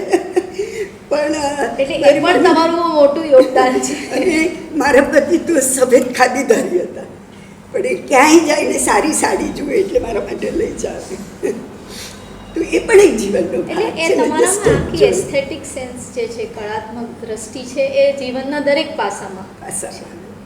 એટલે આવી રીતે જીવન જીવાયું, જુદી રીતે એનો આનંદ છે. ભલે એકાઉન્ટમાં બહુ પૈસા ન આવે. તમારી સાથે હજી વાતો કર્યા જ કરવી ગમે, પણ એક સમયની પણ બંધી હોય બેન, હું જાણું પણ છું. એક વાત કે ગુજરાતી ભાષા મરી રહી છે, ગુજરાતી સાહિત્યનું કોઈ ભવિષ્ય નથી, એવી બધી વાતો સતત સંભળાયા કરે છે ને એવામાં તમારી આત્મકથા સાતે ખંડોમાં વંચાય છે. તો આના વિશે, ગુજરાતી ભાષા સાહિત્ય એના ભવિષ્ય વિશે, આજના લેખકો વિશે તમે શું કહેશો? જ્યાં જઈએ ત્યાં ગીતાબેન આ પ્રશ્ન પૂછાતો જ હોય છે અને એક એનો ખાસ જવાબ નથી. છતાં મને તો હૃદયમાં છે જ કે ક્યારે પણ કોઈ પણ દેશની પ્રમુખ માતૃભાષા હોય એ મરતી નથી અને ગુજરાતી નહીં જ મરે, આપણે જ જીવાડવાના છીએ. પણ આપણે બી થોડું પ્રવૃત્ત થવું પડશે. કે અંગ્રેજી માધ્યમમાં ભણવાનો વાંધો નથી, કારણ કે એમાં એનું ભવિષ્ય છે, પણ સાથે સાથે ગુજરાતીને બી નવી શરૂ. પહેલાં એવી મુંબઈમાં સ્કૂલ હતી, હવે બીજી જગ્યાએ છે કે નહીં એની મને ખબર નથી, પણ કે જ્યાં ગુજરાતી માધ્યમ હોય અને અંગ્રેજી હાયર લેવલ પર ભણાતા હોય. મારી પુત્રીઓ બંને 10મા ધોરણ સુધી સરસ સ્કૂલમાં ગુજરાતી માધ્યમમાં જ ભણી છે અને એ સ્કૂલમાં ભણેલા ન્યૂ એરા સ્કૂલ, એ સ્કૂલમાં ભણેલા કેટલા બધા વિદ્યાર્થીઓ આજે doctor, engineer, CA, higher post પર પહોંચ્યા છે. મારી પુત્રીઓ પણ ફોરેનમાં બીજી ભાષાના લોકો સાથે, ચાઇનામાં ગુજરાતી ભણીને બી આગળ રહી શકી છે. એટલે ગુજરાતીને જીવાડવા માટે લેખકો, કવિઓની કહેવત સાથે વાચકોએ પણ પ્રવૃત્ત થવું પડશે. બાકી પુસ્તકોના ઓર્ડર ઓછા છે એ તો અમને રોયલ્ટી ઓછી મળે એટલે ખબર પડી જાય. પણ એમ કરીને પણ, કારણ કે બીજા માધ્યમો થયા છે, ડિજિટલ માધ્યમ છે, મોબાઈલ આવી ગયું, હરીફો બધા સ્ટ્રોંગ છે. પહેલાં ટીવી આવ્યું ત્યારે બધા કે ટીવીને લીધે વાંચન ગયું, પછી કોમ્પ્યુટર, મોબાઈલ, આઈપેડ, આમ કરો તે વાંચવા મળે એમ. પણ તમારી પાસેથી અમને હજુ ઘણી બધી નવલકથાઓ, વાર્તાઓ જોઈએ છે. હમણાં જ ગયા મહિને જ શિમલામાં ઇન્ટરનેશનલ લિટરેચર ફેસ્ટિવલ હતો, તો હું, ઉદયન ઠક્કર, રઘુવીર ચૌધરી, અમે 4-5 ગુજરાતીઓ ઇન્વાઇટેડ અને 450 લેખકો દેશ અને દુનિયાના બધા ત્યાં ભેગા થયા હતા અને ઘણી બધી ચર્ચાઓ થઈ હતી. અને ત્યારે પોતાની માતૃભાષામાં લખતા મલયાલમ, તામિલ, તેલુગુ બધા અમે હોટલમાં સાથે રહેતા અને નીચે બેસીને ફોરમાં વાતો કરતા હોય ત્યારે દરેક જણ કહેતા કે અમને આવું લાગે છે કે શું થશે, પણ અમે તો લખીએ છીએ કે આપણે તો આપણું કામ આગળ ચાલુ રાખીએ. અને ત્યારે જે હોશથી લોકો બધા હતા, બધી વાતો થઈ હતી, ઇટ વોઝ ગ્રેટ એક્સપિરિયન્સ. એટલે તમારી પાસેથી અમને હજુ બહુ બધી વાર્તાઓ, નવલકથાઓ બધું જોઈએ છે. જોઈએ. જીવનની સંધ્યાનું અત્યારે સૂર્યાસ્ત જોઈ રહી છું, બહુ સરસ સૂર્યાસ્ત છે. એટલે જ્યાં સુધી અજવાળું છે હું તો લખતી રહીશ. ફિર ઉપરવાલા જાને. આજે જ એક નવલકથાની શરૂઆત કરી, પહેલું પ્રકરણ લખીને જ જોઈશું. ખૂબ ખૂબ શુભેચ્છાઓ. તમારો ખૂબ ખૂબ આભાર કે તમે એકદમ નિખાલસતાથી દિલ ખોલીને વાત કરી અમારી સાથે. ભવનનો આભાર માનું છું, તમારો આભાર તો ખરો જ. અને ભવન સાથે તો હંમેશા જોડાયા, મુંબઈના બધા લોકો જોડાયેલા છો, પણ મને ભવન સાથે જરા વધારે લાગે, કારણ કે આ સ્ટેજ પર બી ઘણા નાટકો ભજવ્યા એમાંથી, અને મારું લખાયેલું પણ અહીંયા નાટક ભજવાયું છે. મુનશીજીને મળી શકાયું એમની સાથે, એટલે આઈ એમ પ્રિવિલેજ્ડ. થેન્ક્સ, ખૂબ આભાર.